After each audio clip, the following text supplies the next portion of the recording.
Hey guys, welcome back to the channel. This is story about what if Naruto becomes members of Peerage family. Highschool DxD part 1. Before I start, please do support for more amazing content and comments for part 2. Do consider to subscribe my channel and share my video to your friends and check out the description as well. Let's start the video. The first thing he felt was shock, the other was disbelief at the fact that he was staring at what appeared to be some sort of level up, like in a video game. He tried rubbing his eyes, thinking it was just the lack of sleep he got last night, but when he opened them, God damn it, he released a sigh at the still present screen. Window. He had no clue what it was, but he was calling it a window. So he stood up and after reading the window he closed it and then went to take a shower. He really needed one right now. Minutes later he emerged from the shower, his bright blonde hair stuck to his face with beads of water slowly dripping down his skin. His bright blue eyes observed his room. It was nothing fancy nor special, it had a bed in one corner with sheets messily sprawled all over. On the opposite side he had a desk with an ordinary computer which he used for playing various games and for studying. His closet was fairly large and held everything from his student uniform to any other clothing he may need. Now with a fresh mind and body he decided he should figure out whatever the hell that was. He had defeated pain and after a lengthy conversation between students, he had managed to convince Nagato, who was the real pain, to revive everyone. And so he left the cave he was in and was on the path to Konoha through the forest when he noticed an odd sensation in the air, one he was sure he wouldn't be able to sense without Sage Mode. It felt like the air was leaving a small, seemingly forgotten part of the woods. A weird sensation filled his body, he got the feeling like he was sinking and being twisted at the same time in every direction and then squished to the size of a needle. He could feel every hair on his hoodie stand up with every step he took towards this anomaly or whatever the hell it was. As G got close yet closer he realized he should probably wait for Kakashi-sensei. He could feel him coming towards his location, but he couldn't face him right now, not after he failed to protect him. So with steeled will he continued forward into the darker part of the forest, where he could feel the ominous sensation change from light to heavy, as in I can actually feel it kind of heavy. It made his insides twist, his heart pump 1,000 times, he could feel his breaths become desperate as he came next to this consuming darkness coming from whatever was in the forest. After think about it, worrying about his friends and other things he decided that he will inspect the damn thing. So he tried to shove his hand into it and watched as nothing happened. Blinking in confusion he tried to pull his arm away, keyword being tried, as the blasted whole dark thing held onto his hand with a grip of fucking steel. Oh come on. Shouted the blonde in growing frustration and desperation as he dug his feet deeper into the dirt to try and pry his arm out of whatever that thing was. His resistance proved futile as the space anomaly seemed to pull him in harder and harder until Naruto. The last and only thing he would see from his home was the worried and hawked face of his teacher as his hand reached out to try and grab him from the dark void and failing. After that was kind of hazy, but he woke up in a hospital with doctors saying his bill was paid off by some anonymous benefactor. He thanked them whoever they were. After hauling his ass out of that place of awful memories, he thought about trying to go back, only to find the place empty of any anomalies after he got to the place where he fell, and so after a moment of depression, he decided he should keep as low of a profile as possible and try to get as much information as he could to try and find a way to get back home. Up until today he was trying to live as much of a normal life as he could. He did manage to open up a raiment store, trying to play the role of a normal person and figure out where the heck he even was before he was ultimately caught by a police officer. Yeah. He said about something like anyone under 18 must attend school or something like that, so he was forced to attend the nearest school, which just so happened to be Kuo Academy. He did manage to get enough money to buy a computer, and after some embarrassingly long time, he figured out how to use it and play video games. Surprisingly he would read books from time to time with no particular favorite. He lived in a neighborhood that was relatively close to the school, and the raiment shop he owned made him good money to pay for his bills, food and clothes. So for something as bizarre like this to show up, well, it wasn't like it was the weirdest thing he ever saw. But hey. It might actually help him get back home, he hoped. Anyway, after clearing his mind, he spoke the words and another window greeted him. If you don't know who or what Gaia is, then read up about it in the library. More specifically, read about the Gaia theory. That isn't really that important right now though. The most important fact for you to know is that you have been given an ability known as the gamer. Great, now this damn box window thing is giving me homework. Naruto bemoaned, he got enough of that at the academy. The gamer is a powerful ability, given only to those deemed worthy by Gaia. Across multiple parallel universes, realities and worlds, only a small handful of people are deemed worthy of holding this power, so consider yourself honored. Yeah, the damn box power is strong.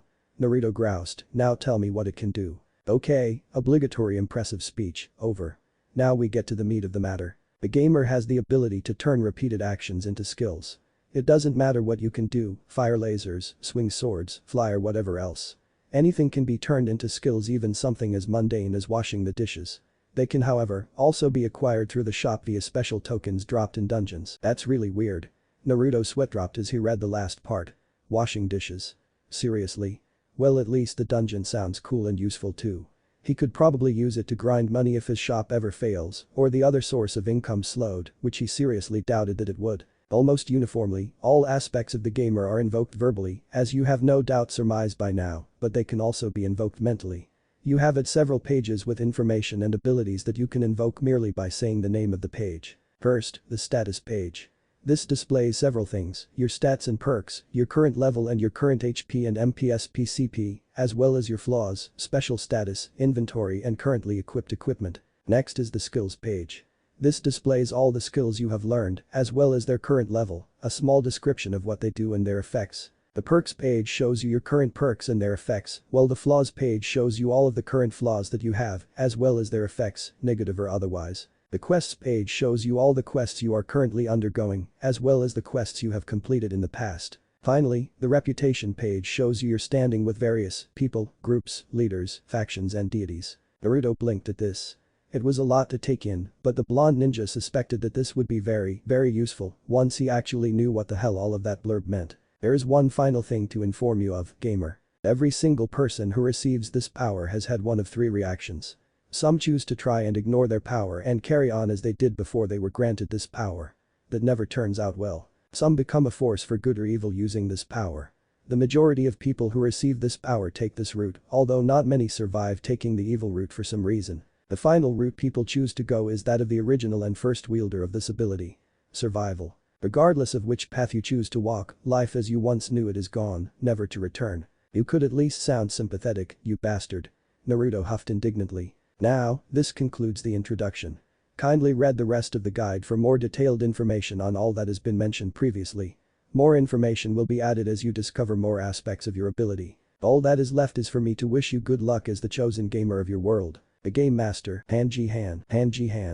Naruto was sure he never heard of that guy before. Oh well, I guess I'll first start with seeing just what exactly this thing can do, excitedly thought the blonde, as he imagined several scenarios where this power could potentially prove to be useful. At Kuo Academy, homeroom, ugh, I forgot about school. Complained Naruto in his head while also crying twin streams of tears, like he was an anime character. So with his head planted onto his arms, he decided that he could use this time to find more information about this power, but so far all he had was the introduction, which he had already written. So he decided to check out his stats, and he was kind of surprised by what he saw. Naruto Uzumaki, LV. 1. You were a ninja in another world when one morning you unlock something known as the Gamer. A power that is obviously one out of a video game, but you have no idea where you got it from or whom. Origin Gamer. Class. Ninja. Titles. None. HP 10,500. CPE. 9,500. MP 9,500. STR. 20. Def. 20. SP 18. and 10. Was 11. Luke. And apparently he had really good stats even though he was level 1, maybe it was a restriction. Now to check out if I have any skill. Something just poked him. And he definitely knew what or rather who that something was, so after checking if the teacher was watching him, he turned around to confront the perpetrator of his assault. And of course, who else would the attacker be? It was none other than the class president Yuki Nanaka. Yuki is a beautiful young woman with a slim yet endowed build with a far more notable big butt. She has light blue, shoulder-length hair that has a longer portion of her hair put into a braid on the left side of her face tied into a single braid, as well as a single long strand of hair and yellow eyes. Not that he knew that by peeping at her, he wasn't like the perverted trio, it just so happens that his ADDICTION as she oh so bluntly put it, for video games, made Yuki chase after him to give him after-school lessons which he didn't want. And it also made two members of the school council, Tsubaki Shinra and Momo Hanakai, to join the chase after the, in their words, rule-breaking delinquent so that they may punish him accordingly. He did shiver at the brunette's slightly sadistic look and Momo's equally scary gaze. Naruto-san, could you please focus your attention towards the teacher's lesson? You know you need to keep up with your grades. Softly the brunette reprimanded the blonde who evaded her attempts at capture with ease, which she did give respect for as she was no slouch, however it did baffle her how he was able to evade her and the two council members after him. You know I can't care enough to listen to what that old crone speaks. When will we ever need to know about some math formula and anything else but math? Honestly, I have no idea how you managed to listen to this guy blab all day, Naruto hotly whispered back to Yuki as he gave her a half-hearted glare, to which the girl simply responded with her blunt gaze. Naruto-san, it is very important for a student to have positive grades, and for that you need to attend your classes and take notes. And you should certainly not be at that internet cafe playing video games. While it is amusing to see you actually put effort into something, I would hope you put that same passion towards studying. The blue-haired president wasted no time to deflect his claims. She wished he actually tried to study, which is why she wanted him to, at least, let her give him study sessions to make up for his absence in class. She really worried for his future and didn't want to see the cheerful blonde out on the streets like some sort of hobo. Naruto observed as the brunette's eyes shifted from agitation to worry, then to sadness as she seemingly started right at him. Was A actually worried about him? Did she really care so much for his future? Yuki, you don't have to worry so much about it, I'll find a job somewhere with her without school. He tried to placate her worries and watched as her eyes widened and focused back on his words. I know that I may not be a picture-perfect student, but hey, I'm passing, aren't I? He offered the girl a happy smile to hopefully ease her worry. Ah, she smiled, a small yet happy smile, he noted. Meanwhile, Yuki noticed that the blonde student was intently staring at her, his sparkling blue eyes observing every feature of her face. Speaking of his face, she couldn't help but observe his features. The way his spiky blonde hair framed his face and how his eyes shined with joy whenever he talked about the various games he played. She was happy that the blonde was so cheerful and how his pranks, despite their chaotic nature, made the school much more lively than it was. She mentally sighed as she shook her head. She had a mission here and she was damn sure going to accomplish it. Naruto-san, after classes end we are going to go back to my house. And we will make sure you are caught up with everyone else. To his surprise, she spoke with great determination, dead set on making him attend her sessions. Too bad he had this weird new power to explore. He wouldn't mind spending time with Yuki, he just hated that it had to be over school of all things. Seriously, why couldn't it be over some ramen? Fine, I'll go with you to these sessions, just stop poking my ribs for God's sake. He tried not yell too loudly as between her speech and his thoughts, she had poked him a couple more times, which made his already painful ribs ache that much more. Yuki looked pleased, and it was either because he agreed to go to one of her lessons or something else, he didn't know. What he did know was that he had some skills to check out. So without wasting time he excited yelled skills in his mind, hoping to see what he currently had. And boy, it had something alright. Skills. Shadow Clone mastered. This jutsu was created by the second Hokage for training, information gathered and espionage. It consumes 150 CP per clone created, and with your reserves you can use this day and night and not get tired. When dispelled, all clones will relay their memories back to their creator, including any and all exhaustion they may experience. However, they cannot relay any muscle training besides muscle memory. For every clone dispelled, gain 10 CP. Every clone dispelled grants a 10% EXP bonus while leveling skills. Chakra cost reduced by 40%. When he read the description for the shadow clones, he was absolutely baffled at its abilities as he was sure it didn't have those before. Maybe it's an add-on. Rasengan mastered. This jutsu was created by your father and taught to you by your godfather Jiraiya. Its sphere made of spiraling chakra wick spins in every direction and is self-sustainable in power. CP cost reduced by 95%. Damage increased by 70%. Chance to inflict bleeding status 65%. Chance to inflict disoriented status 60%. He let out a whistle at the effects the Rasengan could dish out. Would be useful against Thor opponents or someone with a healing factor, but when was he going to encounter one of those? Rasen Shuriken LV5. Your own personal jutsu that combines the Rasengan and your wind affinity, creating this beauty of molecular destruction. CP cost is reduced by 30%, increased to 50% in Sage mode. Damage increased by 10% and is stackable up to 100x, increased to 200x in Sage mode. Chance to inflict bleeding status 75% 85% while in Sage mode. Chance to damage opponent's chakra pathways 80%. Chance to paralyze opponent 1%. He let out an unsteady gasp of air as his eyes widened to unimaginable size after he read the description for the Rasen Shuriken. Man, if he thought the Rasengan abilities were broken, then this was just unfair. He hoped he had something else besides just hurt people attacks. Observe mastered. The ability to see and observe anything the user wishes. It can show various information from abilities of any opponent, their level, their stats and perks, to weapon stats, buffs and special skills. Coupled with gamer's mind and gamer's body, this ability is a must-have for any gamer. Gamer's Mind mastered. This passive ability calms the user's mind in stressful situations and may even remove the capability to feel fear. It also protects their mind from any negative status effects and abilities and lets the user calmly analyze the situation at hand. Gamer's Body mastered. With this active your body will always be in its peak. That be for training or for war, you'll be ready for it. It keeps your muscles from deteriorating or atrophying in case of a coma, provides the user with the best metabolism possible, and a healthy lifespan. So that was why he felt more energized than usual. It would appear that he was geared and ready for any task at hand, now only if school could finish so he could get to grinding. Sage Mode mastered learned from the toads of Mount Mayaboku. This skill lets the user gather and manipulate nature energy to use in hand-to-hand combat, infuse it into attacks to make them stronger, increased sensing abilities, damage, defense and chakra. Increase user's CP by 1000 for every 10% nature chakra. Increase defense by 30. Increase attack by 30. Increase speed by 30. Cost of all Senjutsu attacks reduced by 30%. Whoa, that's super cool. Reading through all this with shining eyes, Naruto couldn't help but be excited for more techniques he could learn via this power. The possibilities were endless. Oh look, it also had his seal mastery as well. Seal, MASTER basic. Your basic seal master with enough knowledge to make storage seals, explosive seals and OK barrier seals, but anything beyond that is out of reach. Reduce CP cost when using seals by 20%. Seals last 5x longer. Seals can be set to use nearby nature energy instead of CHAKRA locked. Well, basic but useful, although why is this last one locked? He was honestly confused about that one. Maybe he needed to have a better understanding of seals. School hallway. Well, that was uninteresting. It was just an hour of the teacher talking on and on about some war that happened a long time ago and how these other guys made this big ass bomb that made Japan surrender. Well, interesting. He was sure he could read that anywhere else, so it was boring, and he was sure others felt the same. Hell, most of the boys only focused on any girl they could get their eyes on. And sure, all of them were real pretty, but it didn't really matter to them. What did matter was how big their bazongas were.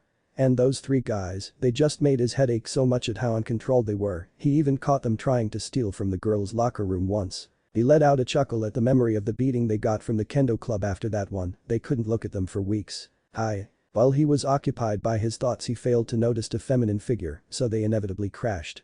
After taking a moment to recover, he stood on his feet as he looked at the girl he unintentionally bumped into. The first thing that stood out was her gorgeous long crimson hair, as it was strewn all over the place from their impact. He could also see she had a very generous figure sporting that he could compare to Granny Tsunade's, along with narrow hips and long and slender legs. Well, she sported a slightly pale skin tone, which seemed to make her even more gorgeous, and her ass was also great. Not that he could see it underneath the skirt. After snapping himself from his suddenly lewd thoughts, he took a step forward and brought a hand forward and now about it and decided he should be a gentleman and apologize, so he spoke. I'm so sorry for bumping into. My thoughts were captivated by the sight of your captivating figure and divine beauty. As he tried and successfully pulled off a polite speech, he took the girl's hand, proceeded to pull her up and kissed the hand which he was holding. Now that caught the young girl off guard as, for one, no one spoke with such honesty towards her, with most people having some sort of hidden agenda, and yet she stared at those crystal clear pools of blue and found no lie or deceit within.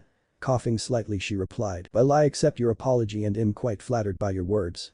Very few people that I've spoken to have said anything without some sort of hidden interest or selfish desire, so your compliment is much appreciated." Out of nowhere, she realized that she hadn't introduced herself to this, admittedly, attractive boy. "Oh, where are my manners? My name is Riaz Gremory and a third year. What about yourself?" She shook his hand as she questioned the blonde, who gave her a broad smile. "Well, it wouldn't be rude of me to decline such a question, especially if it's from someone as charming as yourself." "Very well, Riaz, my name is Uzumaki Naruto, and I'm a second-year student at his name." The girl's eyes widened to the size of footballs. This was the Naruto Uzumaki. The same Naruto everyone labeled as a delinquent who beats up anyone that annoyed him, fights gangsters like it's a daily chore, pulled hilarious and complex pranks on the student council and gets away with it. "Well, I guess all those rumors seem to be simple hot air," Naruto saw. Before she could continue, he raised his hand. "Ah, please Riaz, may I call you that?" He received a nod in response, although he missed her shocked face at someone asking to call her by her name. It was refreshing. "Riaz, call me Naruto. I dislike formalities between friends." He smiled at her even greater shock. Was it that weird to have friends? "Friends?" she questioned, trying to confirm his words. "Yes, friends," he replied with a teasing smirk. "Is it that hard to understand, dear Riaz?" Said smirk widened into a wide grin as he saw her try to hide her glowing cheeks by haughtily turning her head away. She fed, "Well, I guess you should be grateful someone as beautiful as me is your friend." Naruto saw Naruto. She spoke in a fake arrogant tone and quickly corrected herself before he could. "And maybe as thanks, you should treat me to a meal or maybe to shopping." She joked with a smug smirk, expecting him to get embarrassed and stutter. What she didn't expect was for him to smirk back and, "Well, since you ask so nicely, as a gentleman I have to adhere and take you out to dinner." He spoke with playful words, teasing words while she blushed from head to toe and released steam from her ears. "So will Saturday at 1:30 p.m. be okay?" He continued jokingly before taking a step back to avoid her swinging arm. He smiled at her frustration at her being unable to hit him, while she tried with more vigor to wipe off that annoying yet somehow warm smile. After a few minutes of composure she fixed her outfit and placed her hair back into place before looking him in the eyes. "Now about that lunch you offered," she replied before her tone changed to one of pain and sadness. "I can't go this Saturday, mostly because I'll be swamped with paperwork." She felt a cold chill go throughout her body at the thought of that damned hell. It was at times like these that she pitied her Ani-sama, as no one should go through that. Naruto meanwhile was struggling to keep in his laughter, and somehow he was keeping it together, while his shoulders rocked up and down at the Riti's misery. So with a quick breath he calmed down and gave his words of encouragement to her. "Don't worry Rias, I believe you'll be able to get it done by next Saturday." As he spoke his words calmed her mind and soul. It felt good to hear actual cheer up, instead of the fake one she heard come out of many high-class nobles. She smiled for a minute before she realized Naruto was also insulting her, to which she smacked his shoulder. "Ow. What the hell was that for Rias?" He whined as his skin stung slightly from her hand smacking him. Her response was an attempt at a glare and an adorable pout that he chuckled at. At said noise the red-haired princess whined and complained while she repeatedly hit Naruto with deliberately weak hits. He responded by tickling her stomach, which elected bursts of laughter from the Gremory air, and she stopped her own attack to defend from the onslaught of tickles. "I guess it's settled then Rias," he spoke after he calmed down from so much laughter. "I'll meet you here next Saturday for dinner." He finished with a brilliant smile that made the Riti turn her face to hide the sudden fact that her face was heating up so much, curse his good looks and caring nature. After compassing herself she turned back around and spoke with Gideon. She didn't know she had, of course, Naruto-kun. However, he didn't like how her face darkened as her tone dropped. "You better not take me out to a little stand and call it a day, that would be very rude to a lady like myself. Got it?" Oh god, she was very scary with that very sweet smile on her face. It kind of reminded him of his mother. What did she say about girls again? Anyway, he decided to simply nod at her not-so-hidden threat. Rias was happy that the blonde understood clearly her warning. Now she hoped her queen heard not even a word of this conversation. "Well Naruto, I have some club business to take care of, so I'll see you tomorrow." She offered him a smile which broke his train of thoughts. "Oh yeah, I'll see you tomorrow," to Rias he smiled back, not one of his wide ones, but the honest one. It made her feel weird, but not in a bad way, and she could feel herself smiling core as she waved goodbye to the happy blonde. The next day was much of the same. He woke up, did his morning routine and went off to school. After yesterday he really wanted to explore the dungeons and see what they could offer. Maybe they had some sort of technique or skill that could let him space travel. Or possibly some kind of device. He didn't know what he could get, but he was very excited to find out, and there was also that sudden date with Rias too. Oh god, he hoped to any god willing Tlistan that he doesn't fuck that up. He could already see the outcries of the angry Kuo students, arms raised with torches and pitchforks, ready to strike him down with their rage. He let out a sound of amusement at the thought of so many fans' outrage, simply because he said something wrong or did something incorrectly. What right do they have on judging others when they can't take being judged by someone else? On his was he passed many students who just generally talked about whatever was happening or what currently interested them. Some were talking about club activities and certain others talked about their activities. There were also bullies, but they weren't anything special. They were overall the typical jock with big muscles and broad shoulders, and they were looking at him and snickering, while sending him weird glances to which he paid no mind. Honestly, he had better things to do than to worry over some muscle-headed idiots being idiots, so he ignored them and went his own way. Class. As usual, classes were boring and dull with teachers going forever about history and numbers and how it will help prepare you for the future bullshit. Oh, how he hated those people. Thank God Yuki was here or else he'd be bored out of his mind. Poke. And speak of the DEO. Stop poking me. He whispered hotly as he rubbed his hurting ribs. It really wasn't fun being poked every day, he would know. Sorry Uzumaki, but it's the only way I could get your attention. Plus I can see that something is bothering you. So what is it? The brunette apologized and immediately asked at the same time, while the whiskered boy groaned quietly as the girl looked at him unblinkingly. Yuki, don't get me started, he complained as he rolled his eyes and began to rant. I have a job I should be working at, but because of some dumb police officer, I'm forced to attend school. At that mark the girl blinked a few times before opening her mouth to speak, but was stopped as he continued. Then I have to deal with the student council as they try to catch me for my pranks, and almost every incident is blamed on me. Luckily I always have an alibi. He smirked at the thought of a disappointed Sona and her lackeys. That seems reasonable, she replied, understanding the blue-eyed male's plight, but I feel like there is more than what you say, she finished with a suspicious and also narrow gaze, to which he sighed in defeat. Balai Kinda, he trailed off, not knowing how to tell the girl about his sudden date with the school's most popular girl. Meanwhile Yuki sat there brewing in her own thoughts. What could it be? Could he be asking me out? Oh, that would be so weird. And yet I don't mind it. What if he already has a girlfriend? How will I react to that? What if he knows about my mission? The girl screamed her thoughts as she tried to understand what the blonde wanted to tell her, however she didn't expect him to tell her something so shocking. "Well, I can to have a date with Ria's next Saturday," he awkwardly told the girl as he rubbed the back of his neck with a smile that didn't seem to stretch all the way. The brunette, however, was a different story. She could feel her chest constrict and get tighter and tighter as a weird feeling began to bubble within her.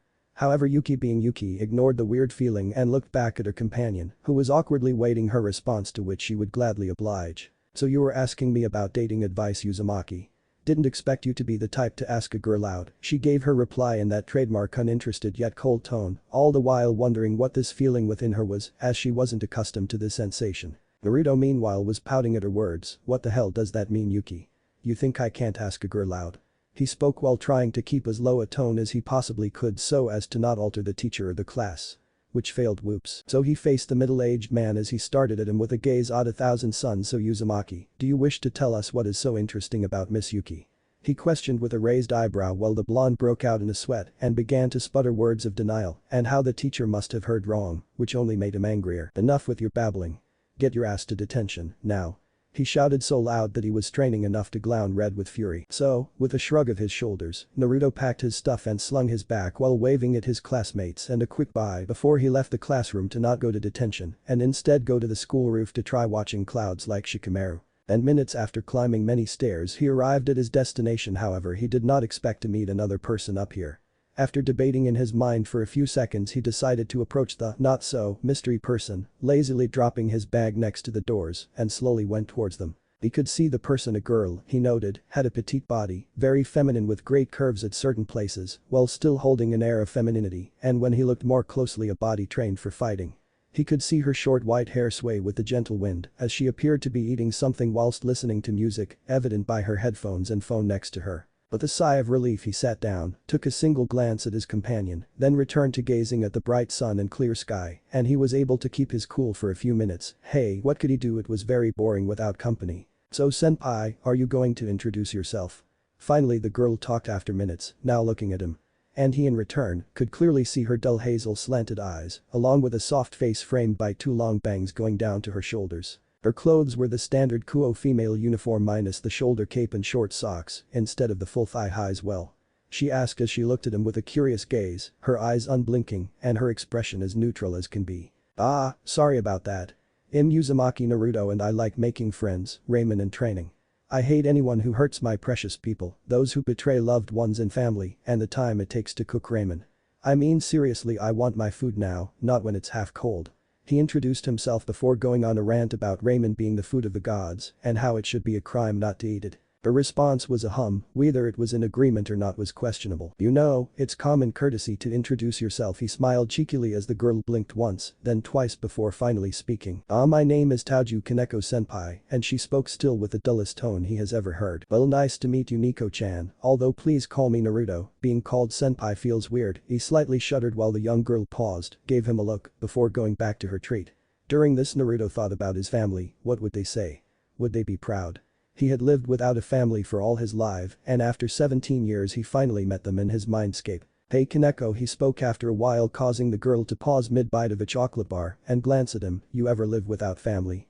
he asked completely out of nowhere as the petite girl rapidly blinked. "You ever think, wouldn't it be nice if I had a family? To care, love and protect someone?" Kaneko was silent as she listened to her senpai talk about family. "I like to think my parents would be proud of me," that dad will smile and say, "Good job son. You've grown into a fine man." Or something similar. "And my mom? Oh man," would she start asking question. He let out an amused laugh at the thought and image of his mother rapid-firing questions from "How are you doing in school?" to "When will I get grandchildren?" And whilst Naruto was in imagination land, Kaneko stared at the sun as she thought about her own family. She had no idea where the man who was supposed to be her father was, probably either left or died, and according to her sister, their mom died after giving birth to her. Meanwhile her sister, she shook her head rapidly, best not to remember what her sister did. Finally remembering that she wasn't alone, she decided to answer the whiskered blonde's questions. "I would like to have a family senpai." Her words seemed to bring him back to reality as he looked down at her, looking deep into her own eyes. Actually, now that she looked as well, she could see how his whisker marks made him resemble a fox if you looked hard enough. Her gaze met his own as analyzing blue met empty gold, but she felt as if he was staring less into her eyes and more into her soul, as if he was observing her very person. And so they sat there gazing at each other without a blink. The wind blew past them, making their hair sway to and fro with the sun shining down upon them. Going lower, she could see the way his shirt stuck to his chest, showing off his chiseled abs and other muscles that pressed against it. His arms were also well built, not too big yet not thin either, and even low. "Haneko, you there?" She could register the worried words of her senpai, however her eyes widened at the close proximity of their faces, and her view of his crystal blue eyes showed as obvious concern, as if reading an open book. So she looked away so he couldn't see her expression. She had an image to maintain after all. "I am fine, Sen." Before she could finish, she was cut off by his serious expression. "Yes. Haneko, from now on I told you to stop calling me senpai." He almost hugged her to death at the way she tilted her head in confusion, but he kept his cool. "Yeah, I know it's probably weird, but I don't want you to call me senpai. Feels like you're forcing yourself. Just call me Naruto like everyone else." His jovial tone made the girl look at him in semi-surprise. She couldn't help but crack a small tiny really smile. She felt warm and safe around him. It was known by everyone, and she meant everyone, that Naruto would kick anyone's ass if they hurt those he cared for. So with some, well, great reluctance, she let herself relax in his presence. WWHST was that? She quickly opened her eyes to see Naruto's bigger hand on her head, rubbing it. Her lips thinned as her eyes narrowed in confusion and whether to hit him or let him continue. However, any decision she might have had was wiped away when she looked back at that dazzling smile, so yet again she let herself relax. "Recess. Well, that was fun," grinned our protagonist as he walked through the halls and past many people as he thought about skyping the next class or not. Said class was PE, and he got enough of that from the student council, and Yuki wasn't there, so it was a win-win for him. Now comes the matter of what will he do? Go home and play his currently favorite game with some friends he met online? Or should he see what this gamer thing was all about? Oh sure, it sounds like a videogame-based ability, but he didn't know if it was an RPG, a shoot-'em-up, roguelike or some other genre of gaming. Imagine if he got cooking of all things. Not the best for fighting or anything besides cooking really, so yeah, he hoped it was a good one and he doesn't need to worry. While he was thinking on his power, he failed to notice a figure approaching, and with him not paying attention. The two had collided with each other. Looking at the guy, he could see he was a stereotypical gang member with bulky muscles, a bandana tied around his head with a tattoo on his forearm. Black shirt with a light blue jacket, black pants and shoes, and what seemed to be a pipe of some sort. Behind him was another guy in a bulk suit, white shirt underneath along with a dark blue tie. Finishing his outfit were matching pants and BLSCK dress shoes. The man himself was cleanly shaven, a clean haircut and sharp black eyes. What caught his eye was the ring on his right middle finger. He was so going to check it out after he kicked both their asses, however before anything else his vision was obstructed by the larger bulky dude. "Hey punk, watch where you're going or I'll beat you to paste," fumed the man angrily, and yet to Naruto it looked like he was a child throwing a tantrum for not having its way. So he decided to shut the man up by walking up to him and giving him an almost killing punch, almost because it would just render him unconscious for either a day or few. However, the big guy's companion couldn't contain his shock at seeing the grunt, because let's face it, it's what he was, get knocked out like a light by a random kid. He have to report this to his boss, who knows what's gonna happen if the boy Finn. He fell down with a thud as he was decked in the face by Naruto, who looked at both without a care in the world. He would have walked away, but he would kiss out on whatever these guys had, plus he wanted to see what that ring was. So after a quick search he found his wallet, filled with wads of cash, a pair of keys which is observed labeled as quest item. Weird. The bulky dude also had a bit of cash on him, but that wasn't as important as the main thing, the ring. It looked like an ordinary ring, yet it had a gold band with some sort of black gem embedded in it, with some weird star mark. Wonder what that's about. Oh well, not his problem, so with a shrug of his shoulders, he put the ring in his pocket before blinking a few times. He could swear he felt he was being watched. Deciding to turn around, he looked for any potential observers and thankfully found none. So with a happy whistle he went on his merry way. Not that further away however was the occult research clubhouse, and within we could see 3 figures. One of said figures was our redeemed Princess Ria's Gremory, and she was observing Naruto's battle, if it could even be called that. She knew there was something different about the blonde, yet she had no faint idea of what. And she could feel the difference because when she met him, it was like staring into a void, and all you saw was nothing, pure emptiness, but now she could feel whatever that was. It was natural and yet it felt unnatural, as if it belonged just not here. It also felt weak, but she could see the power it held. What could he possibly be so important for Blondie to skip school? She could hear the teasing tone of Akeno's voice, who was her queen, as every word was spoken. Maybe he is going to see a secret lover, she questioned, and was sending her weird looks with that smile that just unnerved her. It gave her shivers. Akeno-san, maybe we shouldn't be so nosy in Naruto-san's private business. Maybe he has family he needs to take care of. Kiba, her knight, tried to convince the black-haired girl, and by her failing attempts to conceal her giling, he failed. I don't get it, first he has nothing and then he has something. Rias vented her frustrations out loud, hoping to understand what exactly the blonde had, and out of nowhere as well. Maybe senpai has a sacred gear. Kaneko tried to answer the unasked question, but she didn't sound sure herself either. It could be anything, a sacred gear, some secret power, he could even be a half-breed for all they knew. Well, quip the queen, whatever it is, it certainly is making him POWERFUL Kaneko, and even Rias cringed at how quickly her tone shifted, yet both didn't know why. Well, whatever it is, we should continue to keep an eye on him, she continued after the small thought train ended. We still have no idea if this power is even useful. Achoo. While the conversation was going on, our hero was diligently training, along with a numerous amount of shadow clones. As it turns out, they also counted Yord's EXP gains, so skill level ups weren't an issue for now. It did increase the strain on his mind however, so he'd have to keep that in mind when using the technique. In other news, his level had increased from 1 to a solid 15, which was very easy since he found some spider-themed dungeon and cleared it. It was a bitch though, dude, he did gain some sweet loot. 300 yen, the wind style. Wind claw and earth style. Earth wall techniques and stat points and a special token for clearing the dungeon. He'd also learned the wind style. Wind dragon technique and its water variant. Wonder what that's for, he muttered to himself as he observed the token coin. It had a round shape with a golden yellow middle and a deep blue edge with a weird symbol on it, looked like a woman with long hair and she was praying.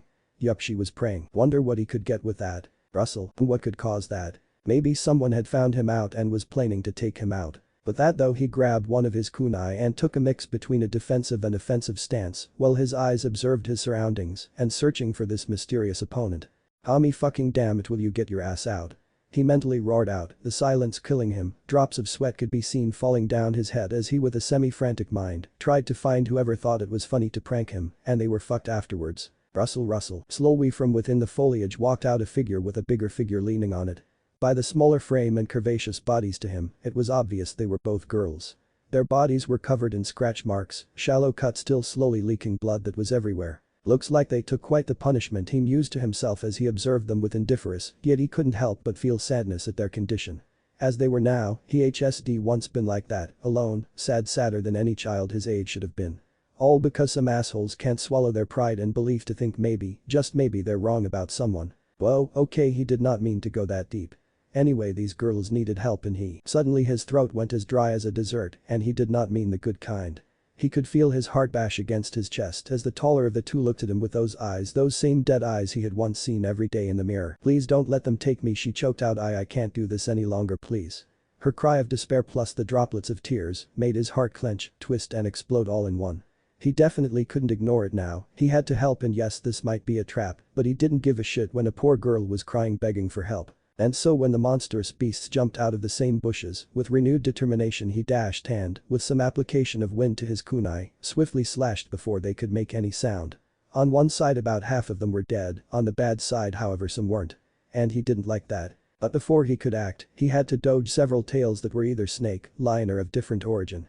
Ugh, he hated these things already, they looked like they were born from an orgy of different animals. One had the body of a lion, the feet of some giant lizard, the tail of a snake, and the head of a horse of all things. Weird. Tilting his head, he watched as a darkish purple beam passed by with only a nick, and now annoyed at the beast he punched the air. The beast, and subsequently his other observers, looked confused before the thing let out what could be described as a mocking roar of laughter, yet its eyes widened and Naruto smirked as the beast had cuts of various depths appear all over its body, and then it split into chunks of different sizes and various bones and organs sticking out of them. Seeing this, its companions decided to flee before being mercilessly torn apart by the wind claw technique, much like their leader. So sorry about that, he spoke out of nowhere, but now that they're taken care of, how about we get you two ladies inside? Then we can see what the hell was that all about. He spoke as kindly as he could while he received stares of awe and shock, which from whom should be obvious. And so after quickly ushering them inside, he proceeded to make the only thing he knew would make their mood cheer up: ramen. And while he was in the kitchen, his two guests were chatting on the recent events that occurred. Well, Mio-sama, I can confidently say that we're lucky to have ran into that guy while running away from those beasts. Cheers the smaller girl while she addressed her charge. I do wonder how he could do that weird technique, as I sure haven't seen anyone else do it, she pouted as she tried to decipher their mysterious man. Said girl kept quiet as she thought about the blonde boy. Several whys and hows swam around her mind as she desperately tried to make sense of it all, and yet came up with nothing. Of course, she also hadn't noticed that she was also muttering all the while her companion looked at her in concert. Maybe her master had gone crazy. Both of their thoughts were interrupted when Naruto came back with 3 bowls of Ichiraku ramen, Naruto style. The smaller girl looked on in wonder as various flavors entered her nose. She could also smell the different spices used in the dish. It certainly made her hungry. Meanwhile her charge looked on with a spark of confusion. It was just ramen, so what was so different? After a quick prayer and a mutter of itadakimasu, both girls took a bite out of the ramen bowl, and for a moment it was dead silent before both girls moaned in delight at the apparently amazing girls flushed in embarrassment as loud laughter forced its way out of Naruto's mouth and the weird and, admittedly, hilarious reaction to his ramen, which only seemed to further the girls' embarrassment. "So I guess you'd probably want to know our names, huh?" Awkwardly spoke the smaller girl, to which he just nodded. "Well, I'm Marianeris, and this is my charge Mioneris," she cheerfully replied. "Okay, and why the hell were those things attacking you?" He questioned with a frown. His response was an exchange of stares between the two girls, debating if they should reveal the supernatural to this boy. Finally, after what seemed like hours, Maria relented. So with a sigh she began, "Well, you see, those are beings known as state devils, and they're after Mio-sama for her blood." Stopping to see what he would say, she could only look at his eyes that shined with curiosity and something she couldn't quite point out. "By blood I mean that they are hunting her for his lineage. Since weaker devils hunt someone that has no experience or isn't able to defend themselves," she finished with a frown at the thought of those disgusting beings. Her face slowly contorted into one of despair. "Oh no." She cried out in horror. "What are we gonna do about our cover? We're doomed. How will we hide from the devil?" She wailed and wailed while trying to think of something, anything to use as a cover. On the sidelines Maria looked at her friend with a blank stare, a sweat drop forming comically on her head as she could only sigh at the dramatics of it all. And so the next day came, everyone did their morning routine, had breakfast, and Naruto and Maria were ready for school. "Now Mio-sama, make sure you pay attention to class, try flirting lots with Naruto-sama." At that one she gained 2 bumps on her head. Anyway, don't let perverts peek on you too much, and try to make friends." She finished her sentence with a pleasing smile. "Ah, okay Maria, and you try not to ruin Naruto-san's home, will you?" she firmly stated to the girl, who looked anywhere but at Mio and whistled innocently. He didn't know how much time he spent in dungeon after dungeon, along with eating and sleeping on an infrequent basis, but his perks took care of that, so it was no issue to him, although if he had to guess it would probably be a week after he jokingly asked Rias out to dinner. Anyway, from all the grinding and killing he went from level 11 to level 15 with 16 following close. Maybe he could get it in this dungeon. He hoped so because he wouldn't want to be late to that date he has with Rias. He may be a lot of things, but rude and ungentlemanly was not a part of those things. Slashing at an orc and kicking a goblin away, he went straight to the door that led to the boss room. The dungeon was of a forest theme with enormously tall and dense trees and various goblins, elves, orcs and other wildlife coming to attack him. He even fought this one plant chick. He had to admit she was pretty hot. His outfit also changed too. Gone was his black and orange jumpsuit, and in was a blood red jacket, unzipped to show off his awesome abs, black pants and belt with a silver buckle, a pair of dark red, and a weird necklace he got from a demon enemy in a previous dungeon. He also got this badass sword too. Before he could continue boasting about how cool and badass he was, he leaned his body backwards to dodge an incoming slash that missed his by a few inches. "Ha. Your aim sucks ugly." He grinned as he taunted the beast, which was a grotesque-looking ogre with a silver helmet with only a slit where the eyes should be. It was covered in various pieces of leather and iron armor and had blades seemingly fused with its arms that he just dodged. Looking quite frustrated, the monster gave a ferocious roar while violently swinging its arms around and rushing towards him. Crouching low, he jumped barely before the beast reached him and slinged his new sword into its helmet, and a loud crack echoed through the forest. After landing safely, he slowly approached the fallen berserker and then proceeded to poke it with his foot and sword. "Weren't so tough, big guy. Guess I was just too good for you to handle." Minutes passed like grains of sand and the beast still lay defeated. Now sure that it wasn't coming back up, he turned around and went towards the boss door. It was a giant wooden door covered by various vines and other plants with a handle and lock being of black metal. Inserting and twisting the key, he opened the door with an echoing creak. The sight that greeted him was simply beautiful. A lush forest with tall trees and branches that held leaves of vibrant green. The trees' roots were big and strong from what he could see, so this place must have been taken care of with love and appreciation. He tensed in alert, however, when he noticed in a clearing a figure standing in the grass and sunlight. The figure was female, he noticed, with narrow hips and big, but now ovary, so which were covered by leaves. Her legs were bare and slender, showing off her chocolate-colored skin, and her hair was long and curly green like the nature around her. He let out a high whistle in appreciation. This woman was a real beauty, and she knew how to show it. "Hello stranger, what calls you to my humble forest?"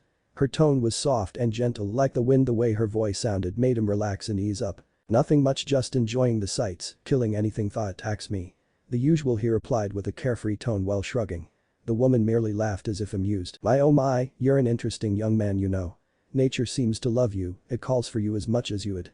It wants to be with you more than anyone I've seen, she told with a cheerful smile as if happy about something, but he didn't know what. I don't wish to fight you young man, however you must prove to me yourself, use the gift you have earned. She exclaimed out of nowhere as she twirled around a wooden staff and pointed it at him. He immediately raised his hands in a surrendering motion, he didn't want to fight this gorgeous lady either. Oh whoa now, let's calm down. No need for needles fighting, he tried to calm her down, but his words only aimed her grip her staff tighter. Alright lady, I'll play by your rules. His eyes morphed into toad ones as he rushed in for a punch which was blocked by her staff. He swung his leg in succession for a kick which landed and sent her flying into the grass. Dashing after her, he kneed her into her stomach and sent punch after punch to her stomach, face and limbs before knocking her down to the ground. Landing on his feet, he began to walk towards her before in a blur she appeared before him and smacked the staff into his knee, shoulder and stomach. She also tried to bash his head, but every attempt was dodged although barely. He decided he should try some elemental damage and sent a trio of water dragons, which he had spent thousands of shadow clones to learn at her, which if by her wide eyes and gaping mouth she wasn't expecting. Rushing after the dragon struck her, he began punching her and she suffered some damage before she recovered from his previous attack and blocked a good deal of his attacks. With a right hook his fist sailed towards her, she bent herself to the left so she would dodge. Wham! Before she was sent flying backwards by a left hook straight to her face and was promptly slammed into a tree, toppling it over before she continued by tumbling across the ground a couple of times and finally stopping. She slowly lifted herself up into a kneeling position. Slowly he took out his blade vengeance and calmly walked towards her. So you still want to continue or are you ready to surrender? He advised the fallen lady, who managed looked at him with eyes that shined with pride. Slowly as she lifted herself up she yet again entered a stance as a green aura formed around her body. Seeing this, Naruto himself got ready and lifted his sword in preparation. It seems I must get serious if I wish to test you properly, she said seriously with hardened eyes as she leapt in a blur of speed, her staff prepared to strike. Before it could however, he dodged at the last second, it struck the earth and plants came forth from the point of impact. In retaliation he swung his sword, but before it could hit it was blocked into a bind. How could it block without getting cut in half? Before he could continue his thinking he was hit by a bunch of vines twisted together which he sliced in half. She continued sending vines, branches and tree roots at him which he mostly defended against, with only a couple of minor cuts here and there. Before she had time to recover he made a run towards her with his sword poised to strike, while a thin layer of wind coated its blade.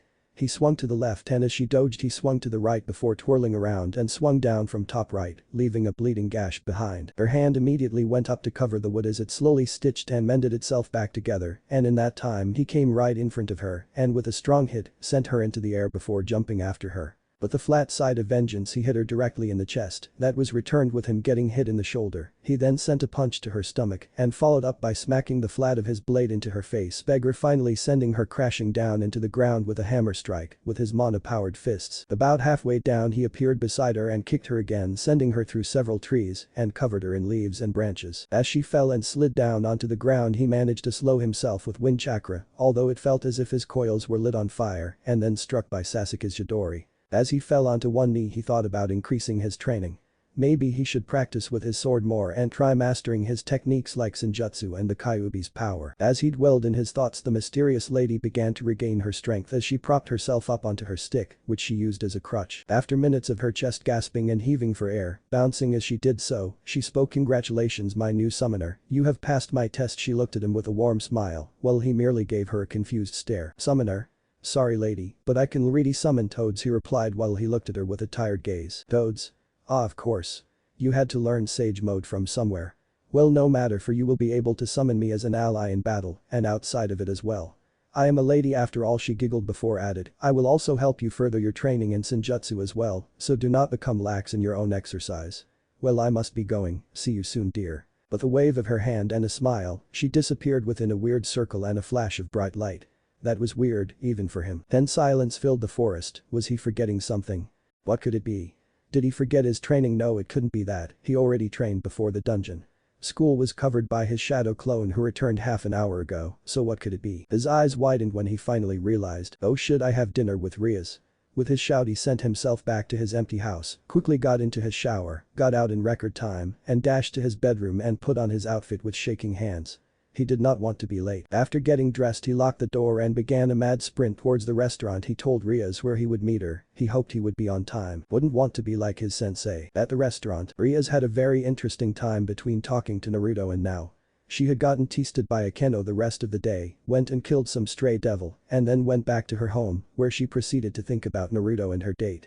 She also had Kaneko keep an eye on Icy as she regarded him as a potential peerage member along with Naruto. Also weirdly enough, Kaneko was more silent than usual after spending time with Naruto at lunch break. She would come back with this sort of glow as she sat down and ate her sweets while absently swaying her legs. Weird. Also now that she thought about it, she never thought she'd go 1-1. She wore a bulk dress with red highlights and a black purse that was either alligator or snakeskin. Her hair was neatly tied in a bun with some bangs still framing her face, and to finish off she wore black heels. All in all, most men and women would drop unconscious after seeing her, especially with the way her dress pushed up her. Her fingers tapped the purse as she waited for Naruto to arrive, even if she herself came here a few minutes ago. Speaking of him, it always confused her how he arrived mere days after her brother trades her a piece and a mutated pawn for one of her own pawns. It looked like none of the standard chess pieces. Then add the fact Naruto comes to Kuo not long after is making her very suspicious of her brother's actions, so she agreed to this dinner to get to know him, to understand him. And it certainly wasn't a date. Nope, they both agreed it wasn't. So anyway, while her peerage members kept watch over Issei, she would get to know Naruto and whatever power they felt him use when he fought against those two thugs and looted their stuff. On another note, she wondered what he did with that stuff. There he is. After what definitely felt like hours, she heard the boy of her thoughts call out. Turning around to greet him, her mouth went dry and her heart seemed to get louder. He looked absolutely handsome. Wearing a regular black suit, pants and shoes while swiping out the white with dark orange made him look quite the piece of eye candy. And she didn't mind taking her piece at all. So shall we?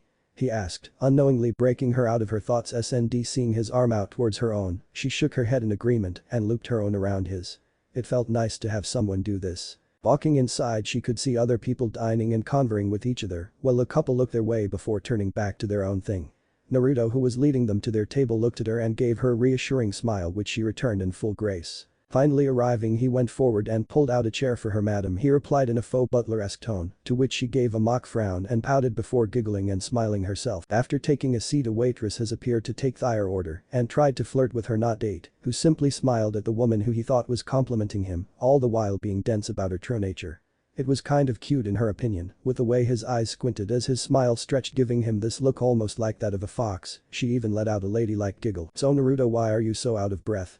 Were you in the middle of something? She asked with curious eyes as she obviously saw his labored breath on the way to here. He looked slightly surprised. He didn't think she would notice. Oh, that. I was just finished with my training, he replied so smoothly that she thought he was asked this question so regularly that it became an instinctive response. However, she also had to ask more. Training? What kind of training are you doing? She pushed forward, trying to know why her brother, who had given her a very weird-looking evil piece about a year ago, and a day later Naruto shoves up. It piqued her interest since it was Grafia herself that delivered the paperwork needed. Putting such thoughts aside, she focused back on Naruto, who either didn't notice or didn't care, and continued his speech. Oh, simple weightlifting, jogging, stretching. I just use way heavier weights than usual, and by weights he meant using seals that increased the gravitational pressure on his body by about 10 times. On each limb. Oh really? And how much time do you usually spend time doing everything?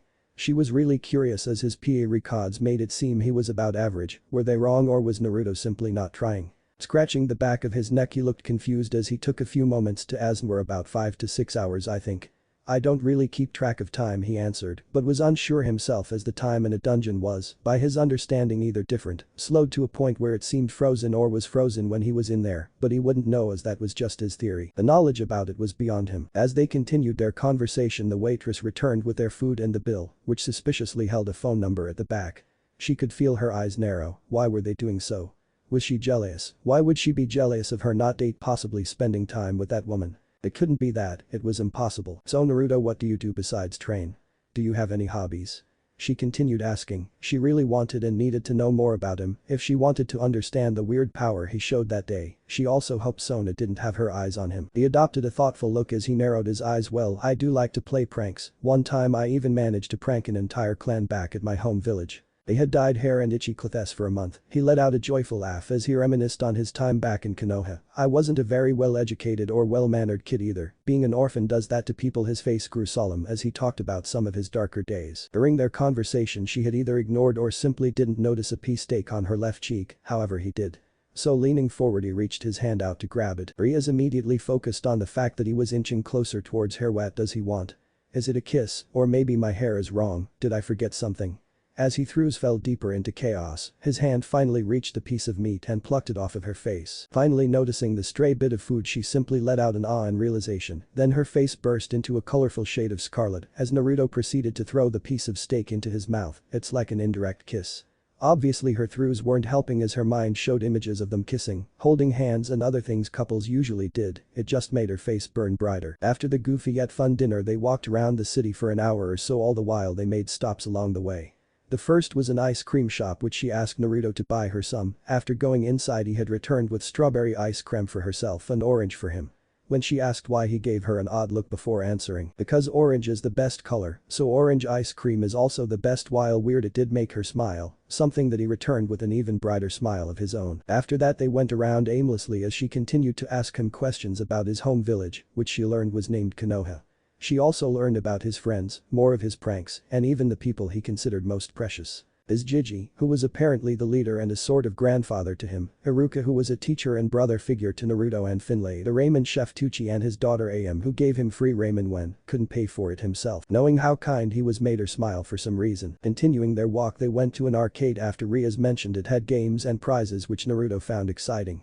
Inside the rack itself was a multitude of machines and games from claw machines to basketball games, and even some wheel-type ones. Looking around, Riaz finally spotted a giant nine-tailed fox toy, and her eyes gained a very big twinkle as she turned towards Naruto, with her eyes suddenly being twice the size and her lip poking out slightly. This was the dreaded puppy dog eye jutsu. His eyes tealed themselves as he forced his face to stay neutral, but Riz kept getting cuter and cuter until he finally folded like wet paper and went towards the stall with the fox. Immediately he slammed down some money which he got from his dungeon looting, thanked the log for his new power, and grabbed a toy gun of some sort as he took aim and placed his finger above the trigger. 3 shots later he missed.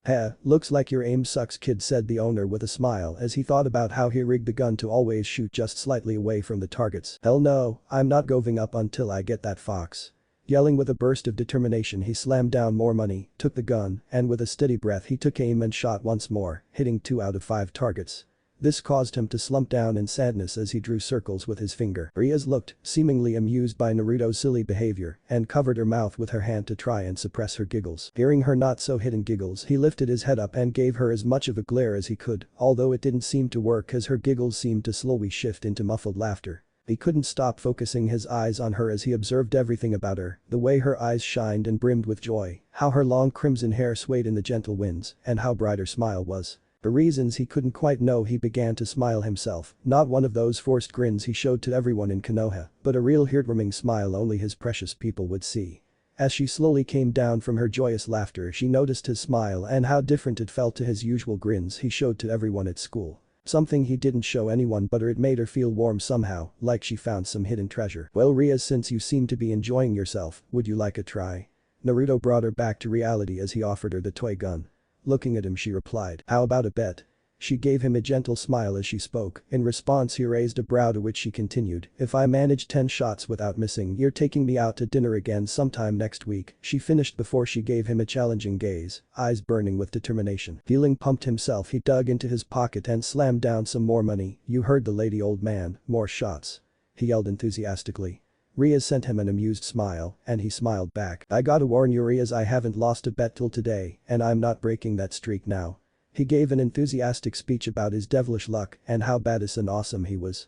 She couldn't help but laugh at his silly antics. Beside her Naruto was Atil going on and on about his awesomeness and the many villains he defeated, which weren't that many really, before he stopped when a melody like no other entered his ears. He actually froze when he heard the sound, and slowly his head turned to the girl next to him. Yet again his eyes couldn't help but notice every beautiful thing about her. He absently wondered why that was, how everything about her captivated him. Her hair, her eyes, her mannerisms, her kind and gentle aura, her heartwarming smile, that oh so sweet laugh. He was staring so much at her that he didn't notice she stopped laughing or the fact that she got close to him. Her Naruto. Naruto, he She called out to him as she vawed her hand in front of his face, while her own settled into a mixture of a frown and a pout. Finally coming back from his imagination, he quickly realized the very close proximity of their faces and lips. He could see their plumpness and rich glossy pink color, and her face angular yet soft and feminine, which was also covered by her red bangs. It made him flick back and erupt in a blush, so Crimson Apples would be jealous of. You said something. He replied after recollecting himself all the while trying not to stutter. He could feel his lips become dry, and his throat seemed to feel tighter than normal. His heart was beating so fast it might jump out of his chest. What was this feeling? Could it be? No, that's impossible. What girl would love someone like him? Riaz looked on confused as she watched his face flush so Scarlet her family would be envious, then she watched as his face flashed into different emotions from embarrassment to confusion and the finally sadness before it all disappeared. What was that? What happened to you Uzumaki Naruto? Filing away her thoughts for later she focused back on the boy in front of her. I called you because you were obviously focused somewhere else she complained as she pouted yet again, this time placing her hands on her hips. Their day continued on with their dinner, or was it a date, considering the dinner they had was long over. Whatever they were doing, they had fun. Currently they were walking through the town, both of them with cotton candy in hand. So you mentioned having friends back home, what were they like? Asked Riaz as she continued to tear off bits of cotton from her stick. Well, we all went to the same school together, most were family heirs, although they weren't all that serious about it when we were younger, but they got trained by their parents and other members.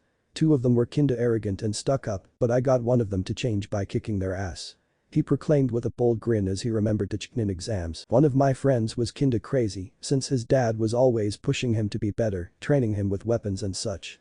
Before we met he was undistinguishable from a cold killer, then he challenged me to a fight, and punches were thrown, both of us bled, but in the end I managed to last long enough to land a good hit on him and win. After that we talked about each other and kinda became best friends. Glancing back at her he was stunned to see her eyes focused on himself, her cotton candy almost forgotten as she passionately listened to his story. Realizing he stopped talking her eyes focused back as she looked at him with confusion. Why did you stop?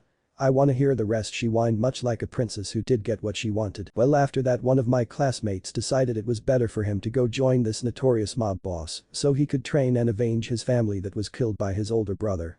Obviously I tried to stop him, but he was an ass and decided I didn't want him to complete his goal, so we fought. We punched, kicked, stabbed and did anything we could to get an upper hand over the other, however finally he managed to win by knocking me out with a punch to the chest and managed to escape. Later on after I trained with my godfather I met him a few times, we fought again, but he's still rouge. While that was going on a former student named Nagato who formed this assassination group was fighting with my godfather with 5 other people and killed him. Later on he then went and tried to kill me, but after lots of fighting I defeated him. Then I decided I should move away, get a fresh start, and so now I'm here, he finished, smiling at her. Meanwhile Riaz looked on silently as her mind tried to comprehend what it just learned. She knew Naruto was strong, but she never thought about something like this. That still didn't explain the fact that his parents never showed up, although she would leave that question for later. Wow, are you okay? She looked at him with pleading eyes, as if she knew he'd lie to her. Giving out a sigh, he looked at her and said, do you want the truth or the lie? She responded with a firm yes, so he continued, I'm not okay, I still get nightmares from time to time, sometimes I can still see him laying there dead. As he softly spoke his eyes dimmed, their color lessened as they seemed to stare off into nothingness. She looked at him shyly and mumbled out, do you want a hug? All the while rubbing one of her arms as she looked away from him. Naruto however looked equally surprised as he was shocked but smiled nonetheless. Yeah, I'd like that. Faster than he could realize, she mashed against his chest as her long slender arms wrapped around him, letting their warmth and close proximity comfort each other with back rubs here and a pat there. Everything else around them ceased to exist as they basked in each other's presence with one scent invading the other's nose. Naruto smelled a mix of ramen, nature and slightly ocean, weird, but she liked it. It was like Naruto himself, unpredictable and always different. Naruto however could smell the scent of honey, strawberries, cherries and other fruit with what seemed like rose shampoo. It felt sophisticated and elegant yet caring and warm at the same time, it reflected Riaz perfectly. While they were hewing it out, many people both married and unmarried looked on with smiles and hushed whispers. They also all added how adorable the two looked together before they went on their way. After their very intimate moment they decided to call it a day and return back to the Orc Clubroom. When asked why, Riaz replied that she had some leftover paperwork to finish and moped as she did so, while Naruto walked by her awkwardly, not knowing whether he should comfort her or not. Ultimately he decided to hug her as awkward it was. So after helping Riaz come out of her sadness they were on their way back to Kuo Academy. Neither of them spoke as a pleasant silence settled around them. They passed many closed shops and ones that were in the process of closing down for the night. People were far and few in between as light from both the moon illuminated the road ahead. Slowly the silence turned from comfortable to tense as both teens sensed some form of danger around them. Abrupt stopping in the middle of a park. Naruto stood in front of Rias protectively as he yelled out, "Alright douchebags, come out, we know you're here." His words seemed to have a reaction as multiple people stepped out from behind the trees and bushes, with most of them wearing a dark blue suit and pants, white shirt underneath and black shoes, along with either a watch or some type of glasses. Only two stood out, one guy that had a white suit, golden shirt, white pants with golden trims and plain white shoes, along with a golden wristwatch, probably a Rolex or something. The other dude wore an all-black suit, pants and shoes and a black top hat. "Good evening, young man, miss. My name is Fujin and this is Kung Lao, and we are here to retrieve a certain object that was stolen from one of our members," smoothly spoke the white-dressed man, now known as Fujin, while Lao stood silently, merely observing the pair of teenagers. "Well Fujin, I'd love to know what this object you Teo are looking for is," cheekily quipped the blonde as he played dumb. Rias herself looked confused as she didn't know about any object. Smiling calmly he replied, "One of our rings were stolen, and the thief was reported to be a blonde male with blonde hair, blue eyes and whisker-like scars on his cheeks. Oddly enough you happen to match his description, perhaps this is a coincidence." He finished before he stared at Naruto, unnerving him in the process with his chilling gaze. "Well you caught me, yup it's me. Now I'd love to return the thing, but it's in my other pants so we can do this the easy way and you let me go or we do this the hard way and I kick both of your asses," he cockily replied as he gave the two Yakuza members an arrogant grin, or what they thought was one. Rias looked even more confused. Why was he doing this? Was it to protect her? Protect her somehow, she didn't mind that. Releasing out a sigh the man spoke again, "Very well, it seems we must fight for the ring, do you wish for a one-on-one match?" he stated as he unsheathed a short sword from behind his back and entered a offensive stance. Naruto said nothing as he pulled out a kunai, already coated in a layer of wind chakra, and entered his own stance. Moments passed, and the Teo opponents did nothing besides stand there, and then, as if by divine intervention, a single leaf fell down, and the two rushed at each other, striking and deflecting each other's blade. Multiple clangs rang aloud as they tried to outsmart or overpower their opponent before they ended up in a bind of blades, staring at each other's eyes. Pushing forward both men tried to gain the upper hand, but with no success. Beggar Naruto also sent a kick that Fujin barely blocked with his own leg. Disengaging they both jumped away before unexpectedly Naruto charged forward as he brought out another kunai and began slashing and cutting away at the Yakuza and achieved some minor cuts before he was kicked away into a tree. While this was going on, Rias tried to rush in to help Naruto but was stopped by Kung Lao, who gave her a negative nod. She looked from him back to the battle before she sighed and returned back to the sidelines. Although she wished she could help, it was her responsibility to defend herself from attackers, not someone else's. Naruto, who got up, decided to throw down several smoke bombs around the area and quietly and swiftly went behind Fujin and struck. Or he would have if the man didn't turn around and block his strikes with his blade. Both then tried to kick the other way, with no success before Fujin quickly dashed away, but not before leaving Naruto with a slash on his arm. His healing would have kicked in if he didn't manually suppress it, wouldn't want everyone to know he had superpowers, but still gripping his blades he leapt forward and yet again went for the attack, but this time as their blades collided, he swept under his legs and pressed a kunai against his throat and heart. As his chest heaved for air he spoke, "You surrender? 'Cause I can still continue if you want to," he asked the man, who simply accepted defeat and stood up. "You have won fairly, so I shall return back to my superior, although do expect our return." Bowing slightly, he and his men disappeared back into the trees under the cover of darkness. Pocketing away his kunai, he turned towards Rias before his vision was engulfed in red as the familiar feeling of her arms wrapped around him. He also felt her very gifted chest, but chose not to focus on that. "You idiot, what was that about?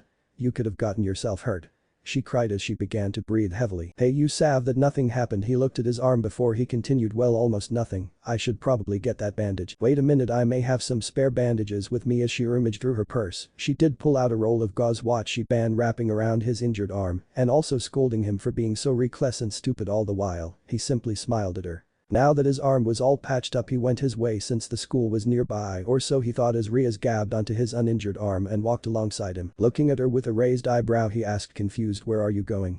To which she looked at him with a dry stare. "I know you'll probably ignore this and train or something, so I'm coming along with you to make sure you don't do that," she replied hotly as she continued to walk while he shrugged with one arm and winced. Finally arriving home he took off his shoes, Rias did as well, then they both went into separate rooms and changed, put their clothes away and went into different beds. Or at least he did. Rias climbed into his bed and when he asked why she stated, "So you don't escape." All the while they didn't notice a pair of eyes watching them. After the events of yesterday his body had been left exhausted from all the fighting, plus the chakra drain he used for coating his blade in wind chakra, which further enhanced his exhaustion and need for sleep. He had also thought he would see Riaz next to him, seeing as she also went to sleep right next to him or at least somewhere in the house, but nope, she just seemed to vanish into thin air, possibly returning back to her house wherever it was. With a loud yawn and great amounts of stretching his arms and back, which flexed his developed muscles into almost a sculpturesque position, he got up. He was also pretty sure if any of the girls from school were to take a peek, they would be blown back with a flow of blood from how chiseled his body looked.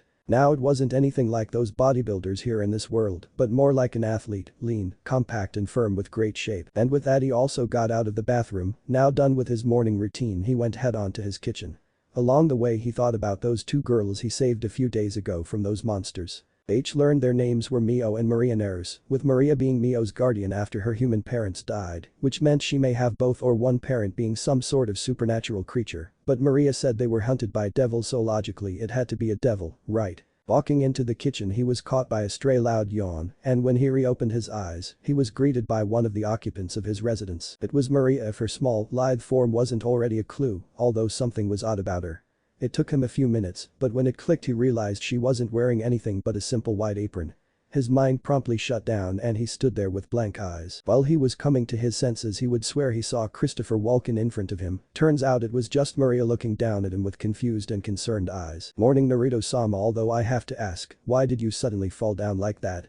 she questioned as she tilted her head to try and understand his logic. "Don't mind that, better question is why are you wearing that apron?" he responded, clearly embarrassed. The young-looking girl blinked once, twice then again. "How is it bad? I thought boys liked this sort of thing."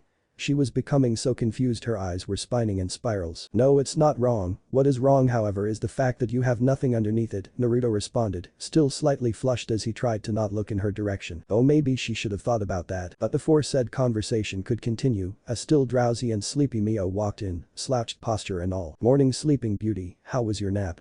he stated while he smiled amusingly. "Morning Naruto-san, Mio." Before she could finish her sentence she erupted into a loud yawn. "Sorry about that, as I was saying I had a nice sleep before the nightmares returned." At that point, the girl looked down with those dull eyes, as her lips formed into a line. Thinking quickly Naruto's expression brightened as he gave the girl a big smile. "Well, how about I make us some breakfast, which Maria here should have done already," he finished as he sent the smaller girl a mean glare, who in response looked away as she blushed. Mio seemed to lighten up slightly as she looked at the boy who saved her. "You can cook." She was confused and also accusing as from what she'd seen, Naruto could only make ramen, and it wasn't even homemade, even when he had the know-how to do so. She suddenly grew annoyed at the blonde as her eyes narrowed and lips became a pout in an attempt to look menacing, which would have worked if she wasn't so adorable. "Hi-ah." The girl let out a startling yell as she was picked up by the blonde, who could only rub his cheek against hers and mumble kawaii. She blinked a few times, brain still in shock as it processed this new information, before her entire face erupted in a furious blush as she tried to free herself from the blonde menace's iron hold. What are you doing? Let me go, you dummy," she yelled in a very tsundere-like fashion as she continued to uselessly smack her tiny fists against the blonde's very developed back.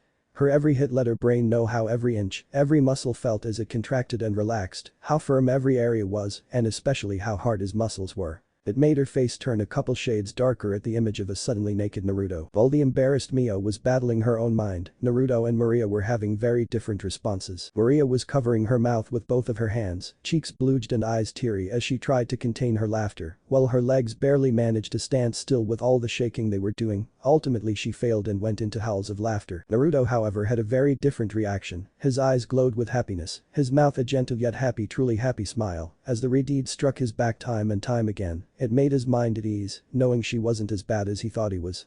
Now only if he could get her to talk more. After breakfast and with Mio and Naruto having already dressed for school, they stood in front of the door while Maria looked on confused. "And why can't I go with?"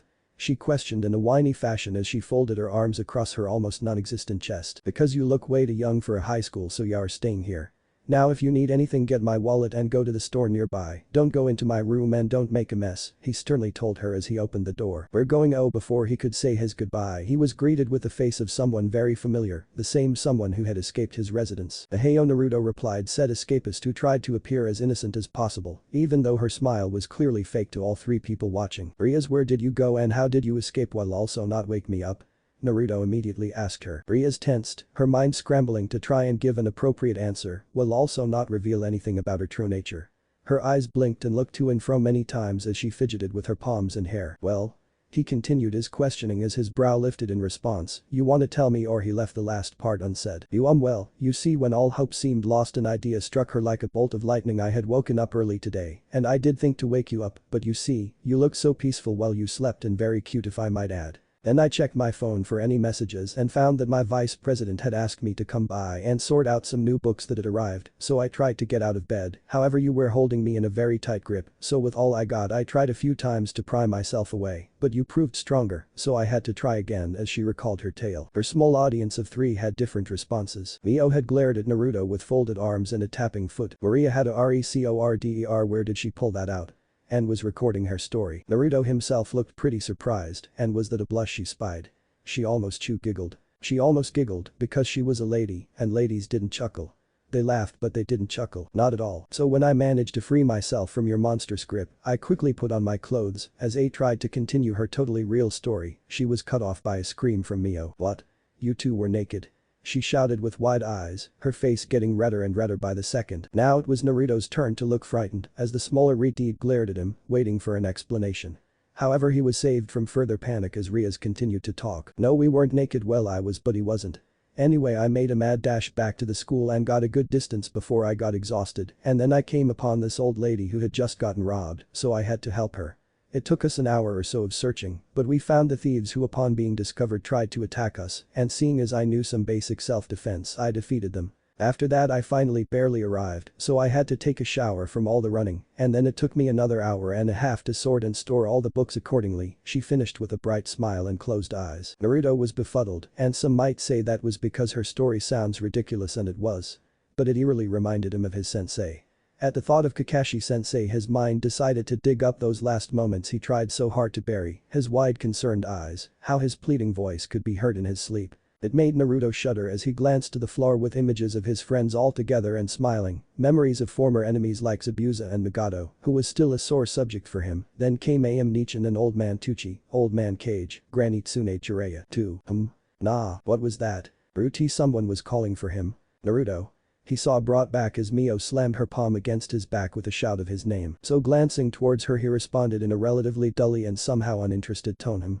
You said something, Mio? Said girl didn't know why, but she could feel her eyes burn figuratively as her teeth clenched and fist shook. Curse you, Nai-chan. Meanwhile, Kakashi Iho was standing in front of the memorial stone, speaking with his sensei, and his wife suddenly found the urge to cry and look towards the cloud-free sky. I don't know why, but I feel as if Naruto suddenly made me proud. The silver-haired ninja monologue as twin streams of tears field down his masked face. On the other side of the village, Lee shouted about youth and surpassing Naruto. Silence. It was engulfing the hallway of his apartment as everyone stood like some sort of statue. Mio was wide-eyed at the fact that something like that escaped her mouth. Maria was torn between laughing and confusion. Rias on the other hand looked intrigued at the Teo apparently being siblings, as such a thing wasn't listed on his papers. Naruto himself looked just as surprised and shocked before he quickly snapped back, well Mio, if you thought of me like that you should have said so. I'd be glad to be your brother. Wide grin pointed at said girl. He mentally pat himself on the back for his quick thinking, although he did notice a window pop up in the corner of his eye, but it was ignored for the moment. So they're not actually siblings. Rias felt internally relieved yet also alert. Why did she feel so on guard around Mio? Well, since you're also here, you could go with us to school. He stated as he glanced towards the now unfocused busty Reed who blinked and looked towards him. Oh Yeet, I'd love to go along with you. Even when distracted, she was still the lady her mother taught her to be. Mio smiled, although it was not the usual happy one. This one didn't look all natural and was less bright than it was supposed to. All in all, somehow it would make certain people look in terror at the girl's expression. But she suppressed this weird feeling and silently walked alongside Naruto, although she didn't dare look into his eyes. As the trio walked, they encountered Kaneko. Oh, hey Kaneko-chan. Naruto was the first to greet the first year as he smiled brightly and waved wildly to the girl. The first year student greeted him with her usual monotone voice and dull expression. Hello senpai. A girl she was, but a girl of many words she wasn't. Not bothered by her behavior, he still smiled widely. How are you, did you sleep well? Inquired the blonde as he placed his hand on her head and began to give her head pets, which elicited a soft, unheard purr from the white-haired girl. Unheard by most who were not Naruto, who simply smiled. Although it was a smaller one, it was a smile nonetheless. Hineko, who almost closed her eyes, had to snap the open from closing. She could feel the aura, the chakra he held, and it was warm, embracing, comforting. It felt like an endless ocean that would drown her entire being, and yet she wasn't afraid as A thought she would be after the first time she sensed his chakra. As the blonde and his cute kohai conversed about many topics while Naruto did the talking, Kaneko just gave nods and hums of either agreement or disagreement. Mio and Ria's weirdly, both sent the lowly girl scathing, soul-ripping, gut-wrenching glares. Ara, so this is who you spent the night with, but you came the seductive voice beside them. And it was one voice Ria's knew very well. Because there stood Akeno Himejima in the usual female school outfit, her violet eyes brimming with tease and lust. Akeno, why are you here and not at the clubroom?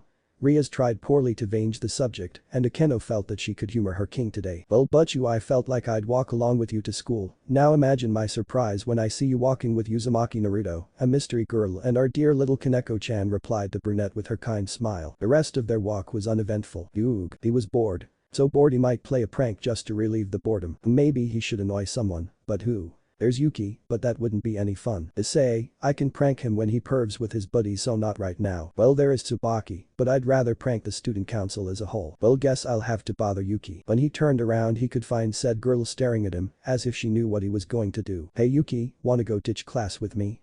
Naruto whispered, hoping the girl would agree to his shenanigans. I'm class president, so me ditching class would be very unwise. But I'd do it for a favor that is after some thinking, Yuki replied back. Was he being used? He thinks he's being used. Sigh, okay, what's the favor? With a sigh he agreed to whatever thing she was going to do to him. Great, we'll ditch the next class as this one is about to end, so you and I are going to study, even though we could do that here, Yuki replied, then added the last part with a sweat drop as she realized that they didn't really need to ditch class for that, but were doing so anyway. So what are we doing again? He asked as he had no idea on what they were supposed to do. He was sitting on Yuki's bed as he didn't want her to know about his guests. Yuki herself appeared to be searching for something as she rummaged through many drawers, shelves and even her closet as she spoke. Well, we'll be studying for upcoming tests and other areas you clearly lack, she finished as she stepped out with a stack of books that covered her head. Oh wait, what? He took a moment to realize exactly what she said, his eyes widened to the size of dinner plates as he thought how much he would be forced to study, but really he was cramming instead of studying, which would be easier if he could use shadow clones. Yuki came back holding a stack of books going past her head, making it so he couldn't see her cute face. Cute, where did that come from? Weird. Well, here's everything you'll need to know for the next tests, she smugly stated as she looked at his confused and worried gaze. I'll have to read all of this, he yelled out, finally unable to hold in his shock as he whimpered sadly. Yuki, feeling sad for the blonde, gave him comforting pats on the head. There, I'll be here to help you, she cheerfully exclaimed. To her surprise, the blonde then began to cry at her attempt to encourage him. Together Yuki and Naruto had spent most of the time studying with a few breaks in between to let the blonde properly process all the information. Yuki did have to repeat a few lessons simply because the blonde delinquent's mind didn't have the easiest time at grasping the knowledge on the subject. Well, this seems goodbye Naruto-san, I hope we can have lessons like this more often, although let's not skip class next time, or school. Yuki said her goodbye, then added the last part just as she remembered it. Naruto felt a cold shiver go down his spine, he really wasn't enjoying those lessons, and it wasn't because Yuki was a bad teacher or anything, it was just that his mind was more focused on doing to learn than reading to learn, which was something his senseis realized really soon. On his way back he thought about the stats he saw of everyone today and what they're all about. So it went like this. Their attributes are split into 3 categories: physical, mental and special. Physical attributes deal with the strength and speed of your body. They are strength, STR, dexterity, dex, speed, SPD, and stamina, sta. STR is the raw physical strength of your body. This determines how great attacks are, as well as the base damage you deal out in combat. F is the strength your body has to resist elemental or physical attacks, it is the first to take the hit before your HP does. X represents how nimble and agile you are, determining your accuracy as well as attack speed and attack evasion. SPD is how fast you are overall. This determines your movement speed. This stat receives a buff if your STR and Dex are at the same level. Star represents how sturdy you are, determining a great deal of your hit points, resistances to various status effects and fatigue. The mental attributes represent your mental prowess. They are intelligence, int, and wisdom, wis. Int represents your ability to learn and reason, especially in problem solving. It determines how effective your offensive and defensive skills are. Determines your memorization ability and a good amount of chakra you have at your disposal. Wis is your common sense, basically. It determines your CP regeneration rate, your ability to read other people's emotions and body language, as well as resistance against mental attacks, pain and torture. Determines your problem-solving ability. Special attributes are unaffected by your mind or body. They are generally of things that affect you without you being able to affect them, other than raising their attribute points. The only special stat you have access to at this time is luck. Luck is a mysterious thing. It affects a multitude of things, random encounters, monster drops and critical hits among other things. Well, that was the gist of it, and it's all the same for everyone except for the part about luck. Now onto his friend's stats. First was Ria's origin. Demonic titles. Red-haired princess, crimson-haired ruined princess, princess of Gremory. Class. High-class devil. HP.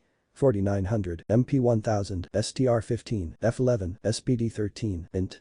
39, X 26, Luke 18, Perks, Gremory heiress. Being the heir to a well-known family is great, it's even greater when you have the power of destruction, although you still have responsibilities. Increased magic resistance by 50%. For every second your attack is connected with an enemy it may damage their magic reserve. XP gain to all demonic spells increased by 40%. High-class devil. Being a denizen of the underworld has its benefits like whole levels of magic reseves and great physical strength, although it's not without its weakness such as holy magic. Skills. Gremory magic LV max.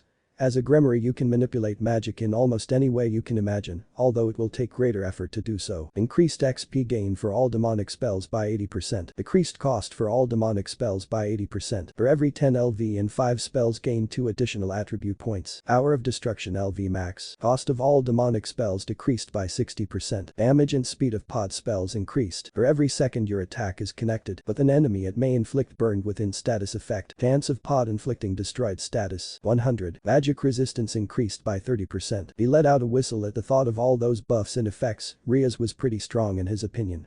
Another thing was the fact that Ria's was apparently a devil. Who would have thought that the nicest girl in school was a devil? Haneko was next and she had some interesting stats. Origin. Yaokai. Idol. Gremory's Rook. Class. Nekashu. HP. 1990, CP 1000, STR 50, F50, SPD 10, Int 16, X 34, Luke 15. Perks. Nekashu Yaokai. Apparently being a member of a species of cats isn't that bad, even if you're half devil. You gain access to Yujutsu, which is your version of magic, and Senjutsu, also known as Nature Chakra and Tauki, although you're afraid to use it. All chakra type spells gain damage increased by 60%. Chakra spells cost decreased by 20%. Chakra attacks have a chance to inflict chakra burn status effect. Reincarnated devil. Being brought back as a devil isn't so bad after all. You gain all the strengths and weaknesses of a devil, and you also get to keep your previous stats. Pretty neat. All spells XP increased by 15%. All spells damage increased by 10%. All attributes boosted by 10. Woman of Steel. You've trained your body so much that your skin is as thick as steel. With this perk you can ignore small projectiles, block weapons such as swords, and negate 20 to 50% of damage. Talk about unbreakable. Broke. Due to being reincarnated as a devil and part of a peerage you gain 20 STR and def every 10 LV, although your speed is greatly reduced. Skills. Ijutsu manipulation. You're able to cast illusions and other attacks like elemental. Cost of all chakra spells reduced by 20%. Damage of all chakra spells increased by 20%. Gain 15% more XP when using chakra spells. Gain 3 extra attribute points per 10 LV. So she could learn Senjutsu. He'd have to remember this for the foreseeable future and learn why she was afraid of it. The Keno was pretty much the same as Kaneko. Instead of being a Yaokai she was a fallen angel and so gained some pretty neat stuff like light immunity, increase in light spell damage, and all that stuff. They're also a part of something called a peerage, which was modeled after a game called chess and was the reason for their ridiculous increase in certain attributes like strength or speed. He tried to use observe on Yuki, but it just said error user level too low or something like that, and, well, moving on. He went to the menu and found his own skills tab which looked something like this. Origin. Gamer. Idol. NA. Class. Ninja. HP. 20,000, CP 15,900, MP 19,000, STR 30, F30, SPD 42, Int 19, X 36, Luke. Perks. Uzumaki Heritage. You're a member of the Uzumaki. With this perk you gain a 200% increase for your CP, MP and HP, and you have regeneration, the ability to use and master seals and create chains. Inch Kriki. Due to being a holder of the Kikbi, you gain a 600% increase for your CP, MP and HP. Your regeneration of CP/MP HP is multiplied by a factor of 10. You can also use the Kyuubi cloak and its later stages, and your strength is increased by 50. Rule Breaker. Due to your unpredictable nature and constant refusal to follow rules you've gained this perk. Seal Intermediate LV5. You know seals better than the average nin. Although you can't make seals like your dad or master, you can make the basic storage and explosive seals along with your own seals. Gain 50% more XP when practicing sealing. Reduced cost of CP by 70%. Clone XP increased by 20%. For every 10 LV gain 1 extra skill point. Gamer's Mind. This passive ability calms the user's mind in stressful situations and may even remove the capability to feel fear. It also protects their mind from any negative status effects and abilities and lets the user calmly analyze the situation at hand. Gamer's body. With this passive perk, your body will always be in its peak, that be for training or for war, you'll be ready for it.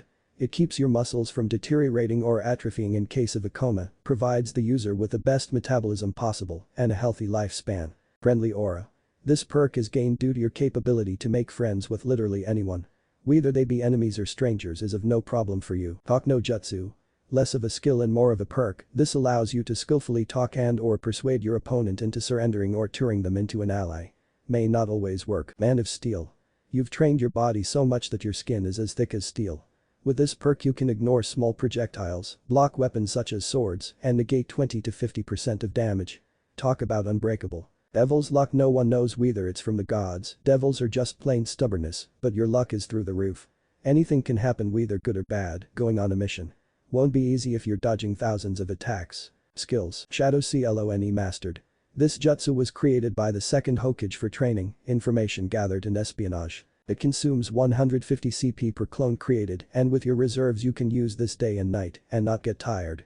When dispelled, all clones will relay their memories back to their creator, including any and all exhaustion they may experience. However, they cannot relay any muscle training besides muscle memory. For every clone dispelled, gain 10 CP. Every clone dispelled grants a 10% EXP bonus while leveling skills. Chakra cost reduced by 40%. Costs 5 CP/MP per clone to use. Rasengan mastered. This jutsu was created by your father and taught to you by your godfather Jiraiya. It's a sphere made of spiraling chakra which spins in every direction and is self-sustainable in power. CP cost reduced by 95%. Damage increased by 70%. Chance to inflict bleeding status 65%. Chance to inflict disoriented status 60%. Costs 5 CP/MP per Rasengan to use. Rasen Shuriken LV5.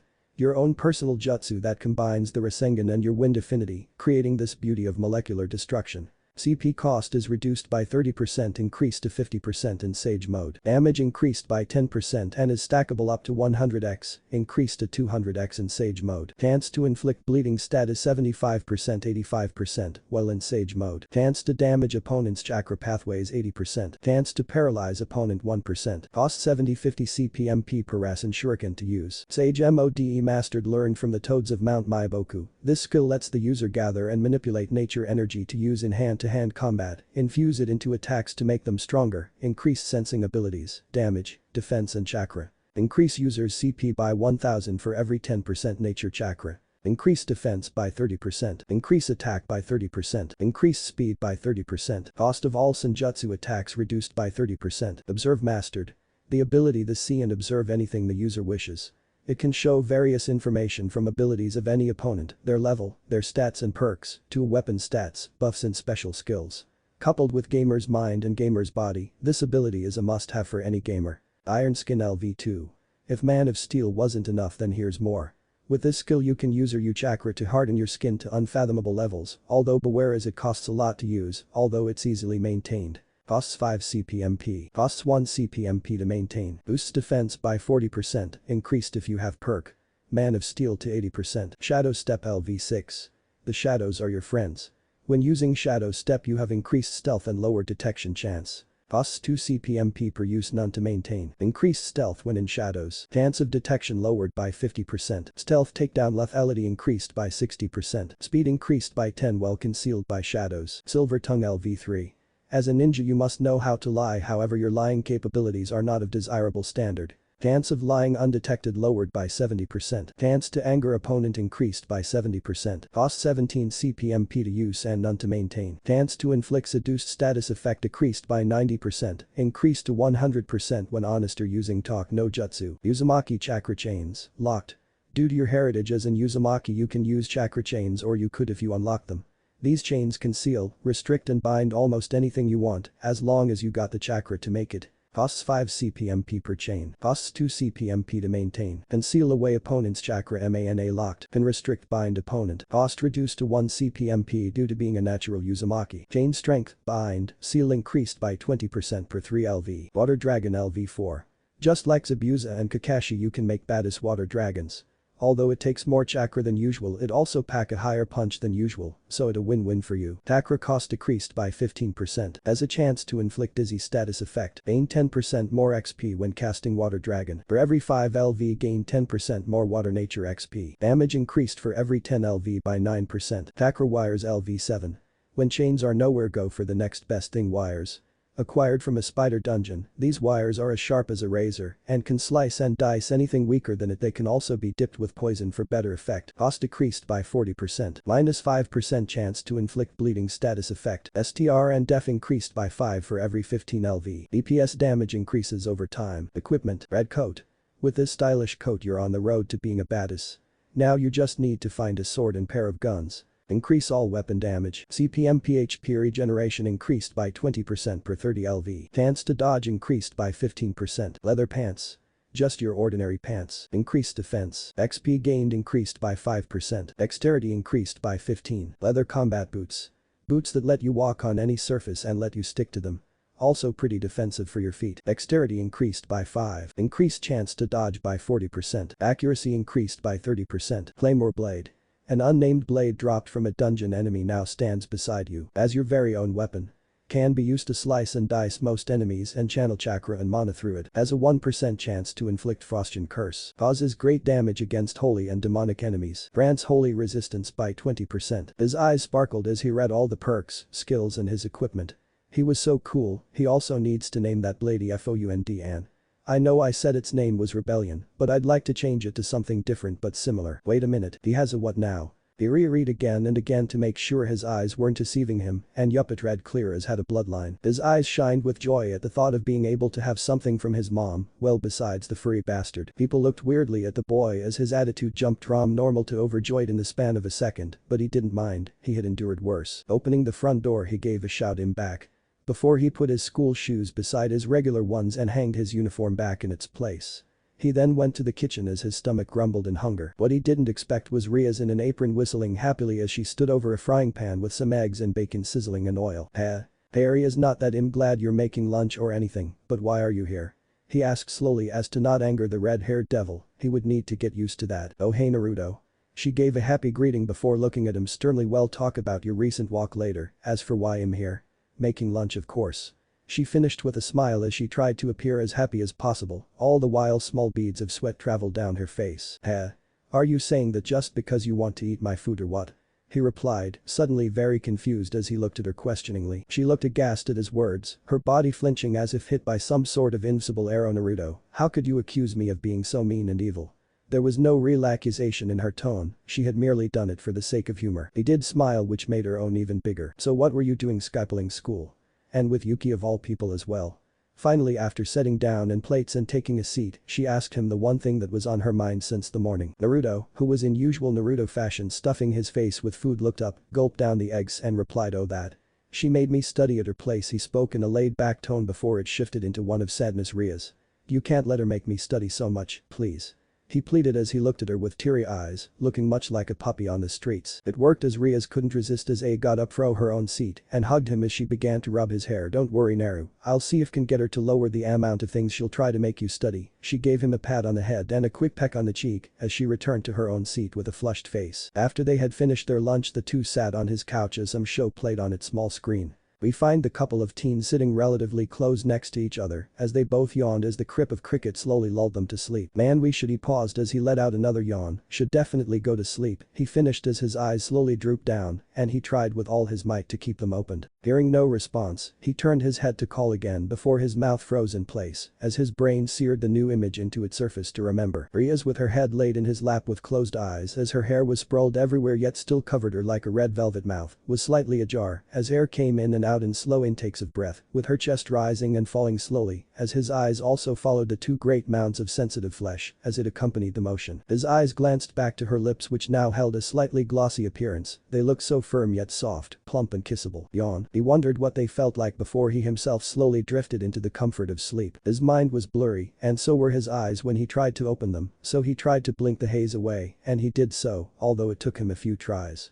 Looking around, as limited as his movement was, he could see that he was still in his apartment, and it seems as though they both fell asleep on the couch last night. He wondered if she left like last time. So swiftly he turned his eyes from the ceiling down forwards. He was fairly surprised to see the long red curtain that formed the face of his bedmate, Ria's gremmery, and his eyes were passionately absorbing every detail they could see. From how her bangs framed her face and the way her hair flowed onto the couch, and he could even see stray locks going forward as they passed her shoulder. His eyes continued to trail her very attractive figure as his brain memorized every curve and the way the fabric of her dress simply accented her natural beauty. His eyes did linger on her heavenly mounds as Issei would say, and he couldn't disagree with that. Her were amazing in size, yet they never seemed to sag even for a bit. They were also very curvy and perky as well, with her poking through her dress. Ignoring that fact, Naruto continued to observe her body with great detail and intrigue, as many girls and older women back home would have happily killed for a figure like the one Ria's had. As he gazed down onto her legs, he couldn't help but marvel how long they were, yet they were also slender, but not unnaturally thin, as they still had that sort of desirable thickness, without being too thick as to be considered fat. He suddenly wondered how she maintained herself, as it would probably take hours and hours of gentle and delicate care to make every part he was currently seeing as amazing as it was. He wondered if she ever had a boyfriend, if so had she ever. No. He shook his head many times to stay clear of such suddenly perverted thoughts. Curse you, Jiraiya, for corrupting him at some level. While Naruto was cursing and shouting at his godfather within the confines of his mind, Ria's had in that time woken up and was currently looking at Naruto with mirth as his face flashed into various emotions such as curiosity, lust, anger as he then jumped from one to another. Her smile widened as she could no longer hold in her chuckles, which slowly grew into a melodious laugh which seemed to snap the boy out of his mental conversation. Hwa. Oh, morning Rias.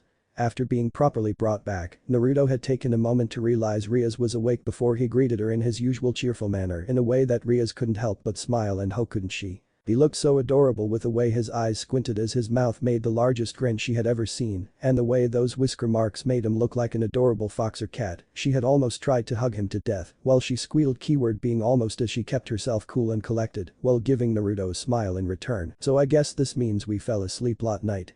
Naruto awkwardly stated as he scratched the back of his neck while his eyes observed Rias, who gave a small chuckle before she was calm enough to respond, yes we did, although I'm surprised it happened, as I can usually stay up for way longer than a couple hours.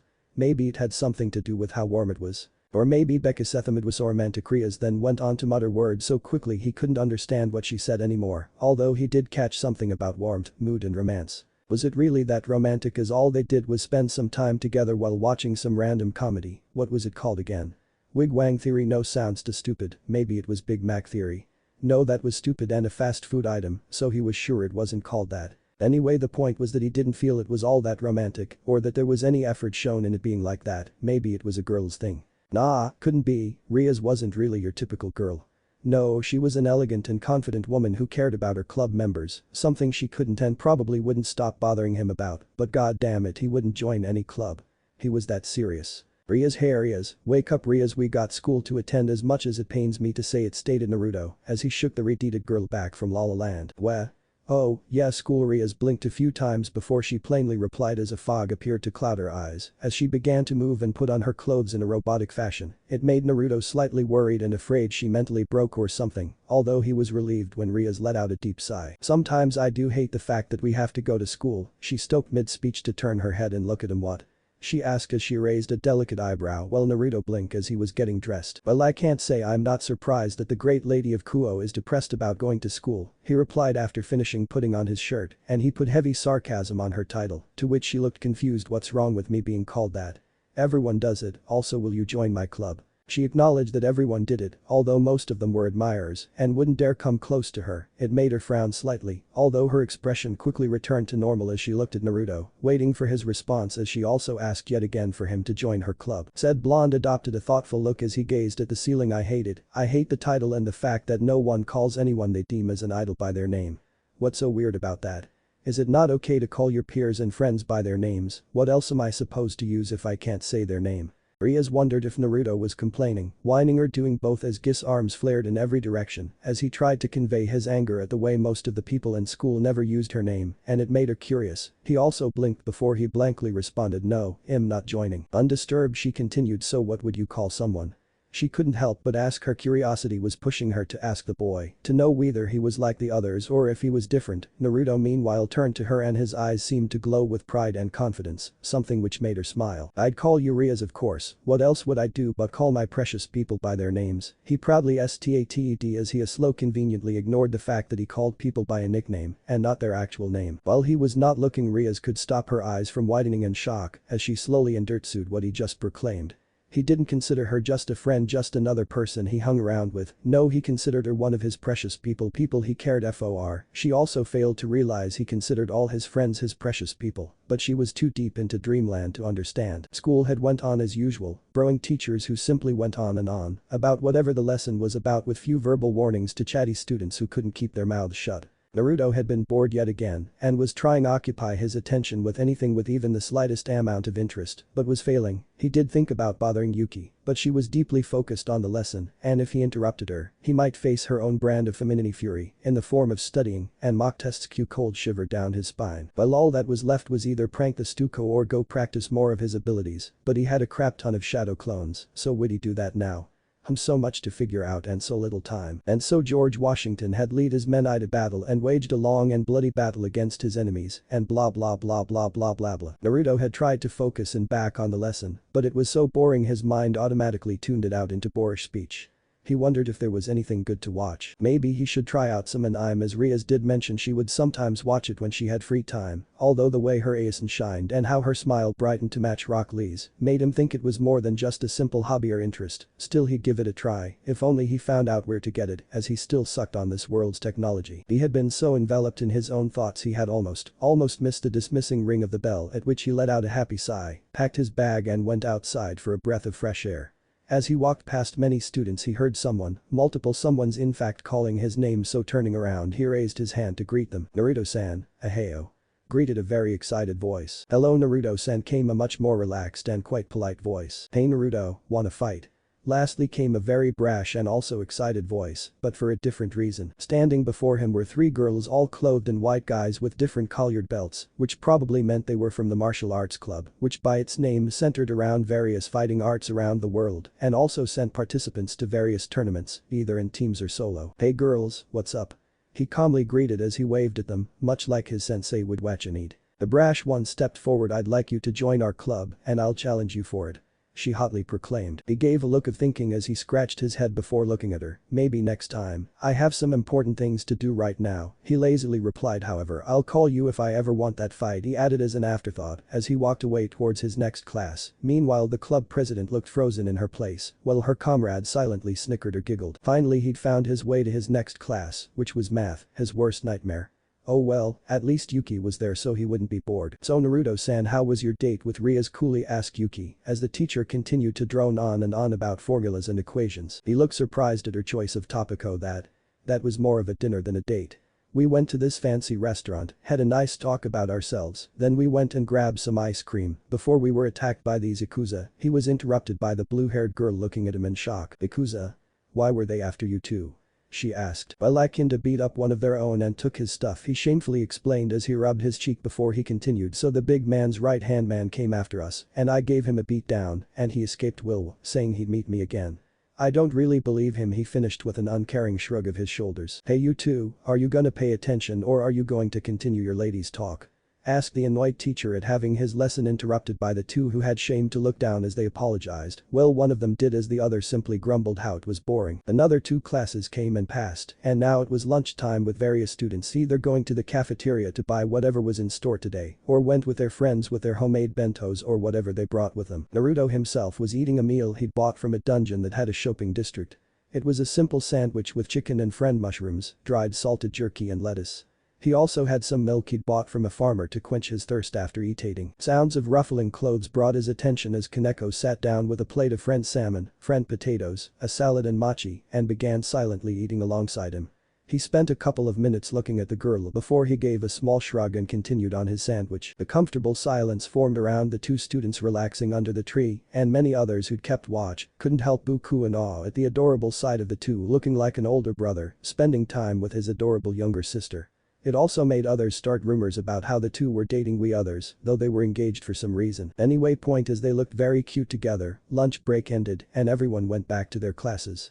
Many would have immediately gotten bored if there wasn't a sound coming from the school gate. Many did thank whoever made the distraction. The whole group of Yakuza members stood in front of the school professionally and some wielded guns, still dressed in the same black suit and sunglasses, while Fujin and Kung Lao were still dressed in their usual white and blue suits respectively. Apologies for interrupting any important lessons, but we'd like to speak with one student named Uzumaki Naruto.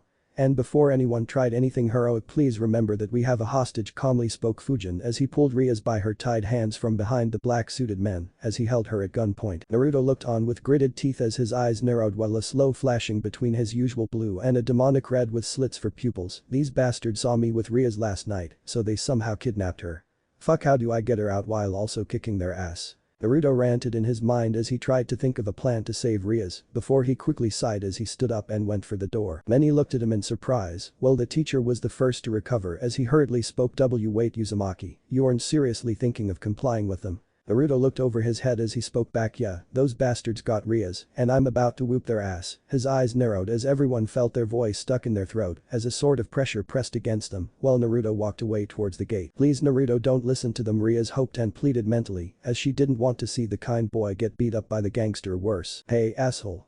You want a piece of me? Well, get your sorry ass over here and come get it. Shouted a calm Naruto as he calmly walked towards them, with many of the many pointing their guns at him before the leader stepped forward. Uzumaki Naruto, I said we'd meet again and I delivered. My boss wasn't very happy when I came back with failure. At this, the right-hand man showed his hand lacked a finger. I was punished for my failure and tasked of eliminating you instead of simply capturing you. This time I won't fail, said man. Calmly took of his suit, leaving him in his shirt and pants as he took a basic boxing stance. She couldn't stop herself as Rias shouted out, Naruto, don't. You'll simply get beat up. She didn't want to see him hurt, to see him broken and bloodied like her friends have been. Shut up. I have to do this, or else they'll hurt you. And I can't let myself not do something to protect you, my friend. No, my precious pre-son. You were the only one I told that story to. You comforted me when I wasn't at my best, so what kind of friend would I be if I left you be in danger like this? So come on, you and me, right now. He roared as he charged, fist ready to strike. Fujin leaned to the left, so the attack dodged past him. However, he didn't anticipate he would get kicked in his kidney, then punched in his chest with his legs being swept under him. After a moment of recollection, he stood up, calmly brushed off any dust and jumped at the fist struck Naruto's chest, and everyone could hear a crack echo as a rib shattered. His foot dashed for the blonde's knee as it bent forward, and Naruto was forced to follow. He did try and counter-attack with a punch, but it was stopped followed by a headbutt which broke the gangster's hold on his wrist, which he capitalized on as he sent a kick to his chest, sending him landing to the ground. The man jumped upwards, kicking a surprised Naruto straight in his chin, as he then followed by grabbing a hold of his arm and twisting it backwards. Do you yelled? He scared the boy, now slightly angered. He received another headbutt as he responded by further twisting his arm as the sound of breaking and his screaming echoed throughout the school. Many students cried at seeing one of their own injured in such a way. Teachers held other rowdy students from trying to interfere. Meanwhile, Rias was busy crying as she saw Naruto get his arm broken because of her. Why did you do that, you idiot? I could have solved this on my own, yet you had to go and risk your life for me. She yelled in her mind as tears continued to fall down her face. You're my first ever friend I made by myself, so don't you dare die on me, Naruto. She finally couldn't hold herself as she gave a pained yell at her new friend, although it did pain her heart, but she didn't realize. Hearing Ria's call out to him, he looked at her and frowned at seeing her flushed face. He felt his heart quench at seeing her pained expression and how her eyes welled with tears. For him. Wow, didn't think I'd get hurt or that Rias would cry like that. Now I really have to beat your ass for making such a pretty girl cry, although I will get a beating of my own. He smiled as he lifted his head before he kneed the older man in his balls, then punched him in his face while stomping on his leg, and when the man was down, he crouched with his knee on Fujin's chest. Wow, that was easier than I thought. Now, do you surrender or what? He smugly stated as he looked at the defeated Yakuza. I'd rather die than admit defeat, stubbornly said the man as he gave coughs in between. Well, good thing the cops were informed on my way. His smugness increased as he saw the man's eyes widen. What, you thought I wouldn't call the cops? Now that's just stupid. A roar of sirens interrupted his talk. Well, talk about timing, he joked as he lifted him up when Teo officers took him over and handcuffed him and read his crimes sheet many, along with his rights before he and his crew were taken away by the police. The red blur flashed before his eyes as he caught Rias, who was yet again crying, this time in his arms. You stupid idiot, why would you do that? Would you do something like risk your own life? She weakly pounded his chest with each Y before her arms grew weak and limped at his sides, slowly embracing him. The two laid there awkwardly as Ria's cries slowly diminished into whimpers with Naruto holding his one good hand around her. After she HSD calmed down, she grabbed him with both of her arms and slowly picked him up onto his feet. Ugh, damn it Naruto, how do you weight this much? She complained with a pout while he chuckled. Probably from all the ramen I eat. Come on, let's head to the infirmary, he joked as he wrapped his single arm around her shoulders. Well, at least it's only one arm and not both, he laughed at his own poor joke, while his companion humped as she folded her arms under her chest, knowingly or unknowingly making them perk up more. Well, don't expect me to help you next time you get hurt, see if I care them, she huffed again as he turned her head with her nose held high as Naruto looked back at her. Hey, I was just joking.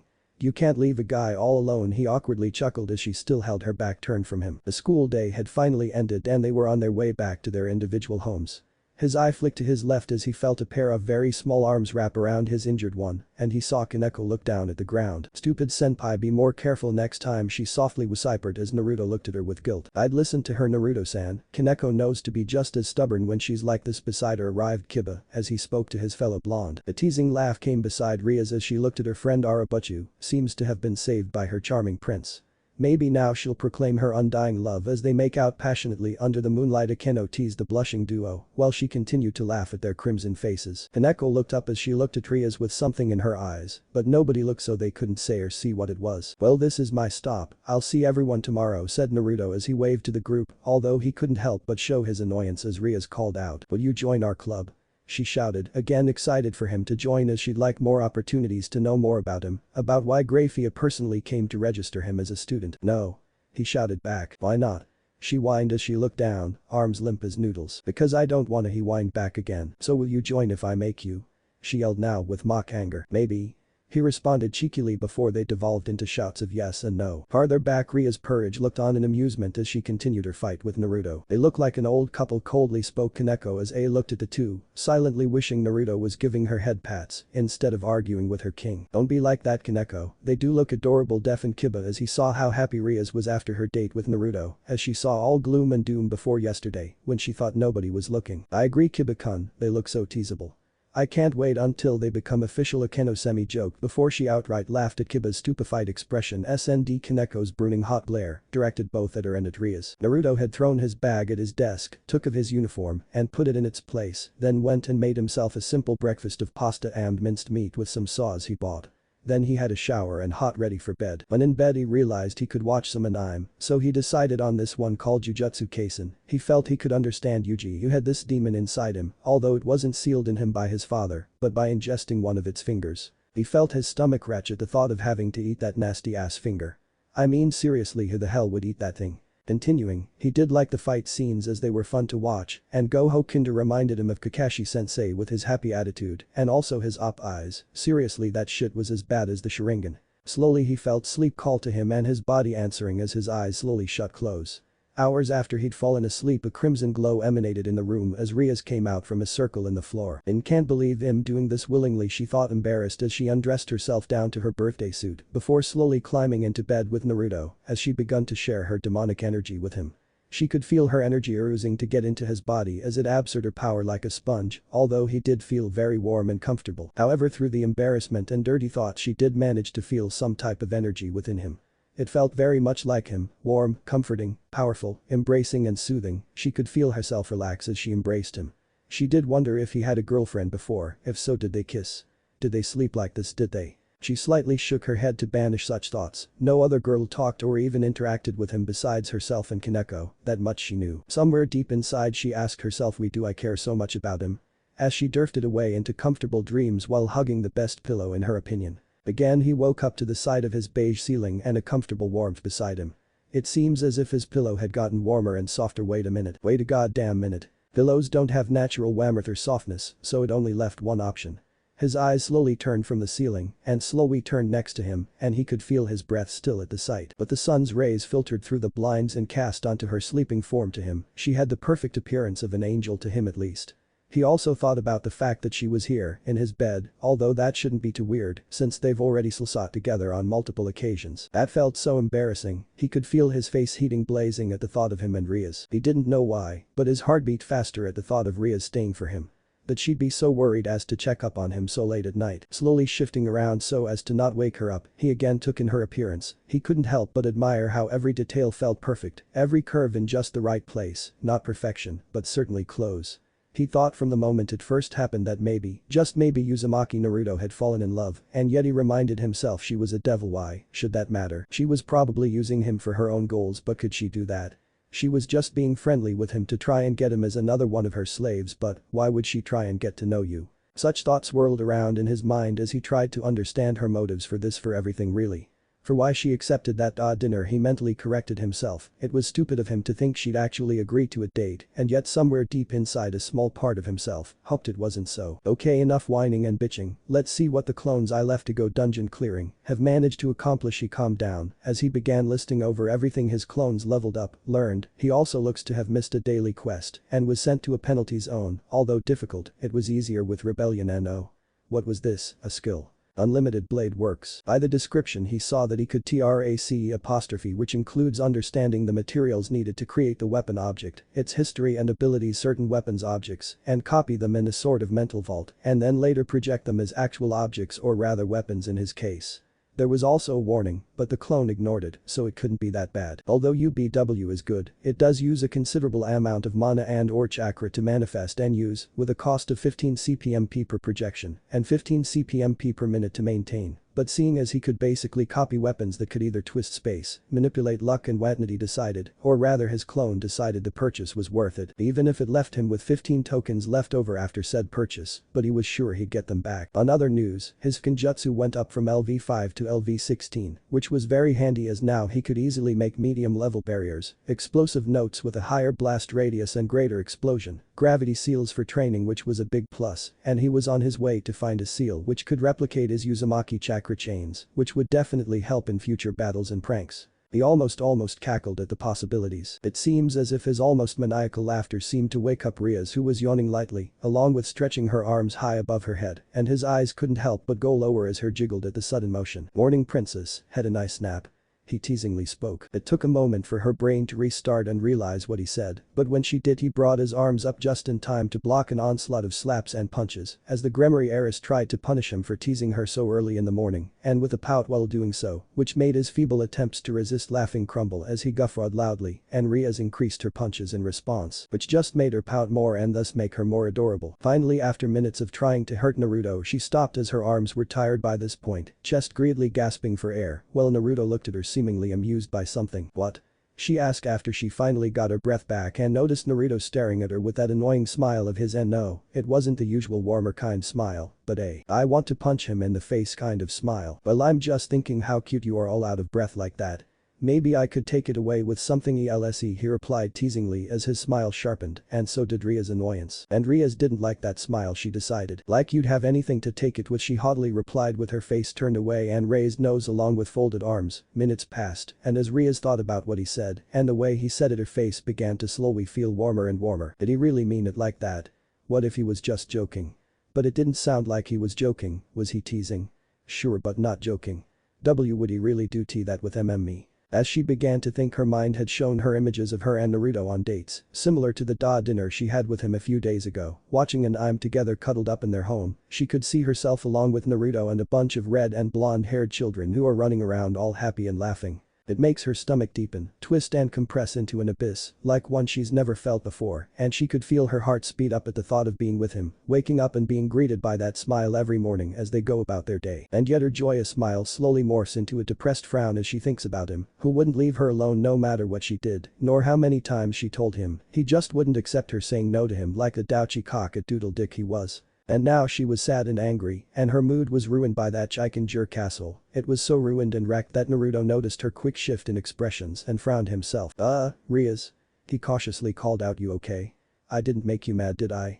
he asked, worried that he may have messed up with his friend who is certainly not his girlfriend. Okay, that sounded weird, but his point still stood. He liked Rias, but he didn't know if Rias likes him the same way he does. Plus there's the fact that she's a devil, something she has hidden from him, although it would be hypocritical of him to hate her for not telling her secrets when he himself wasn't as honest as he wanted to be. "Yeah, I'm okay, just thinking about some stuff," she replied after minutes of silence. "Well, now that we're up and awake, I'd thought now would be a good time to exchange numbers, so we can text each other," she added hopefully, as she really wanted to talk more with him. She really wanted to know what he could and couldn't do if she wanted to resurrect him as one of her pieces, and this would be the perfect opportunity. "Good job, Riaz, good job." And while the Gremory heiress was giving herself a mental congratulations and pat on her back, Naruto was looking confused as he barely used this world's technology with him knowing basics on how to use his computer and access the internet, play video games, but besides that he was as clueless as always. So obviously when Riaz noticed his confused look she was equally confused herself. How could this boy not have a phone when he obviously had a TV to watch anime, which in her humble opinion, it was the best thing to watch, and a decent PC which he probably used to play games of a certain genre. "Wait, do you really not have a phone?"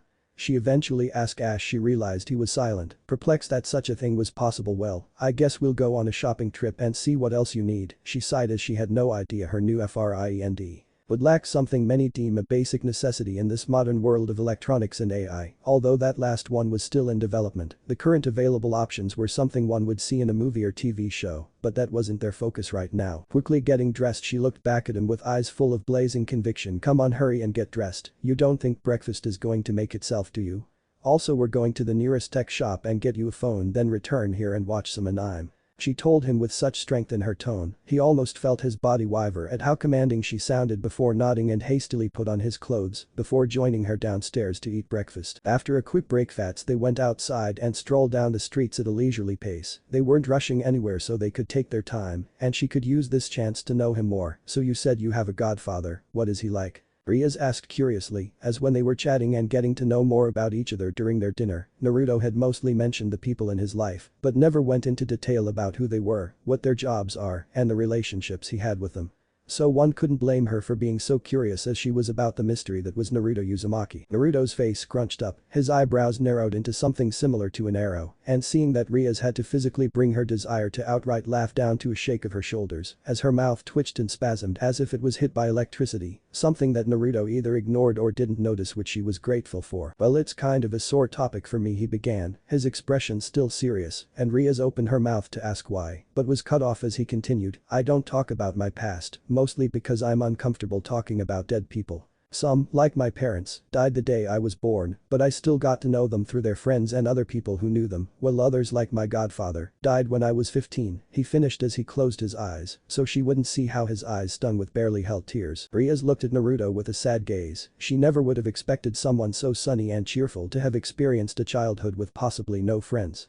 She mentally promised she'd do all in her power to become his friend and make him truly smile. Pushing aside those thoughts for now, her hand reached out and took a hold of his as she sped up to try and get to the store before rush hour, and didn't seem to notice how Naruto's cheeks flushed red at the contact as he admired how soft and delicate her hand felt in his own, with dainty fingers wrapped around his. At the store, their entry could be described as nothing shy of bursting through the door as Riaz immediately exclaimed with joy, "Hi.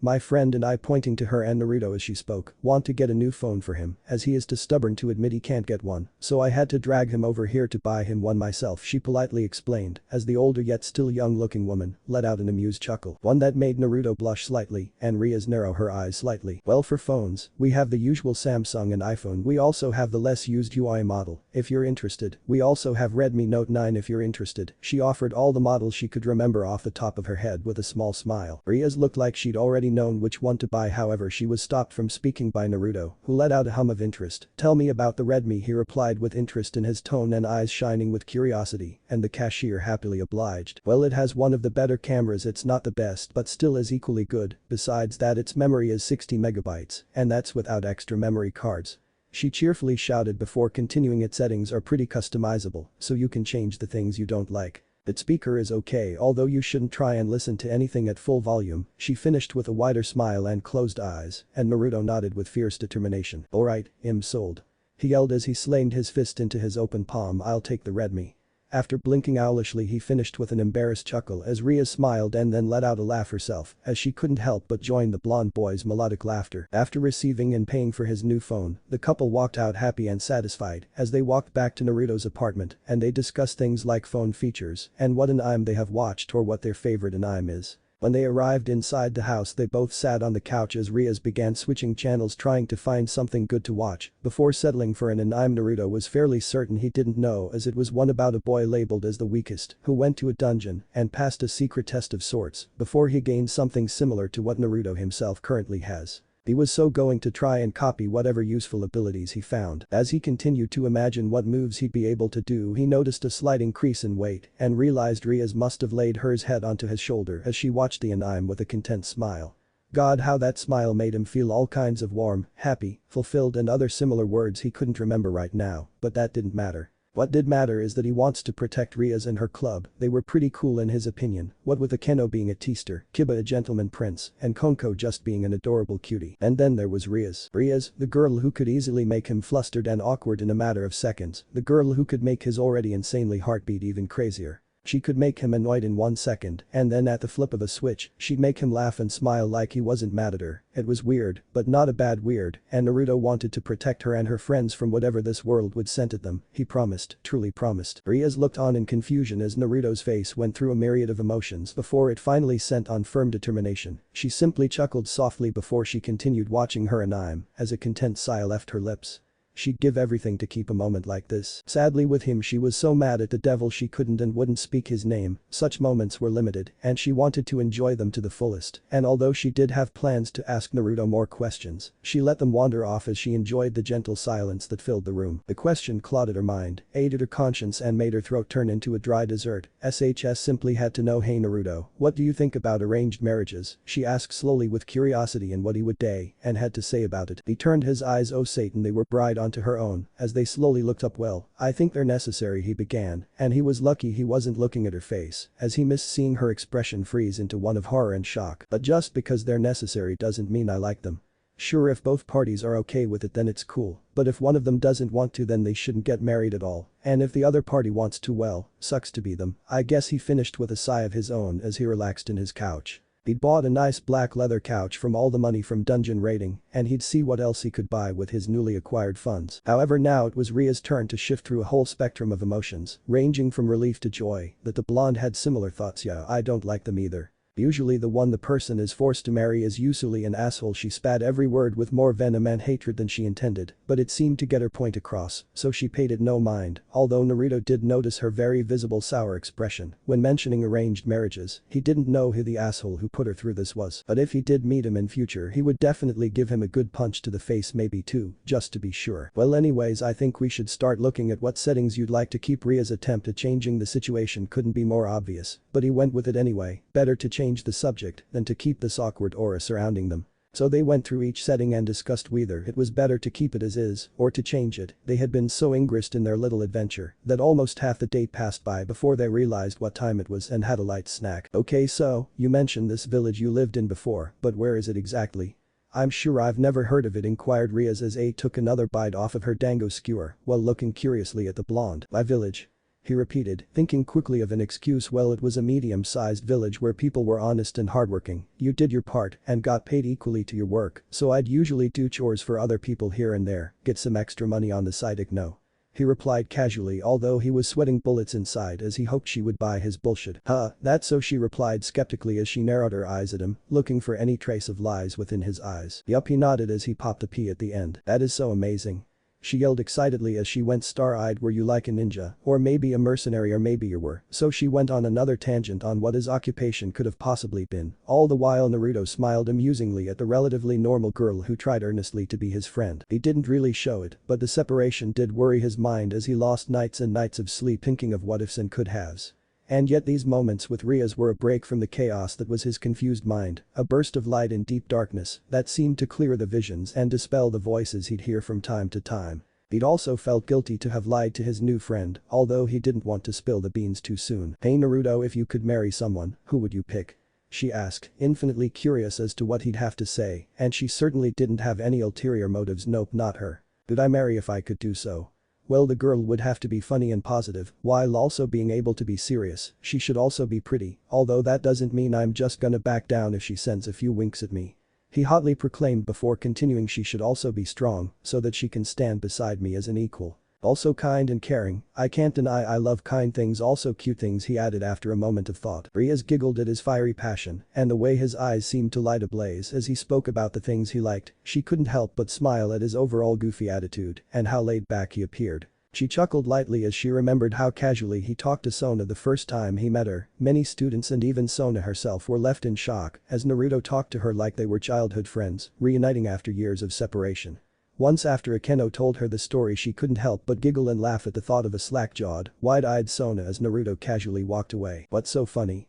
asked a very confused Naruto as he tilted his head to the side. Riaz had to physically and mentally restrain herself from squealing and hugging the blonde high schooler to death. He was so adorable too. Coughing lightly to recover herself, she wondered if Naruto had some sort of charm ability that no one knew of.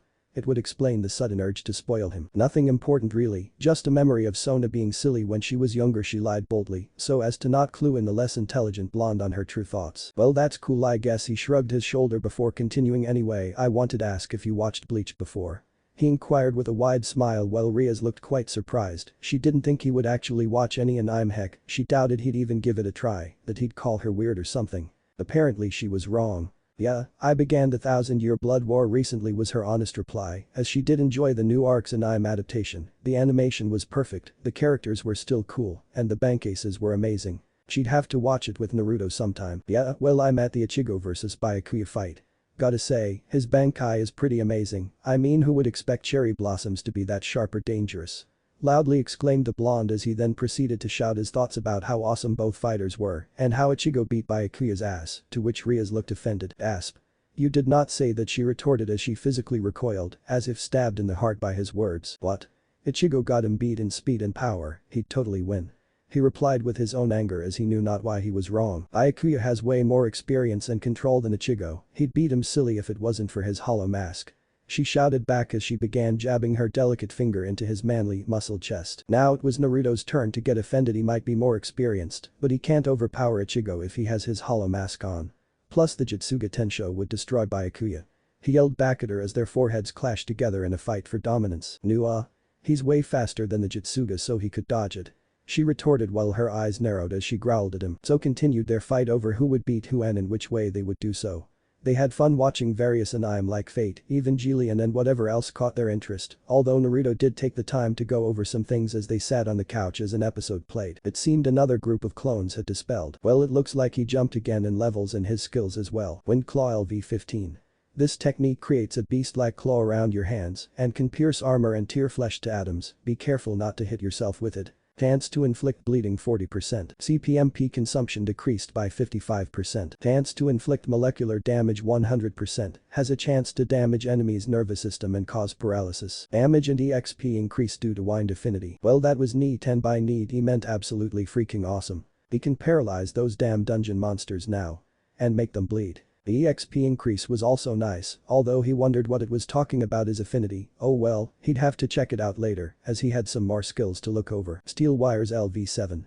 This skill converts your chakra into thick wires of steel. With them you can make opponents bleed or defend against most attacks.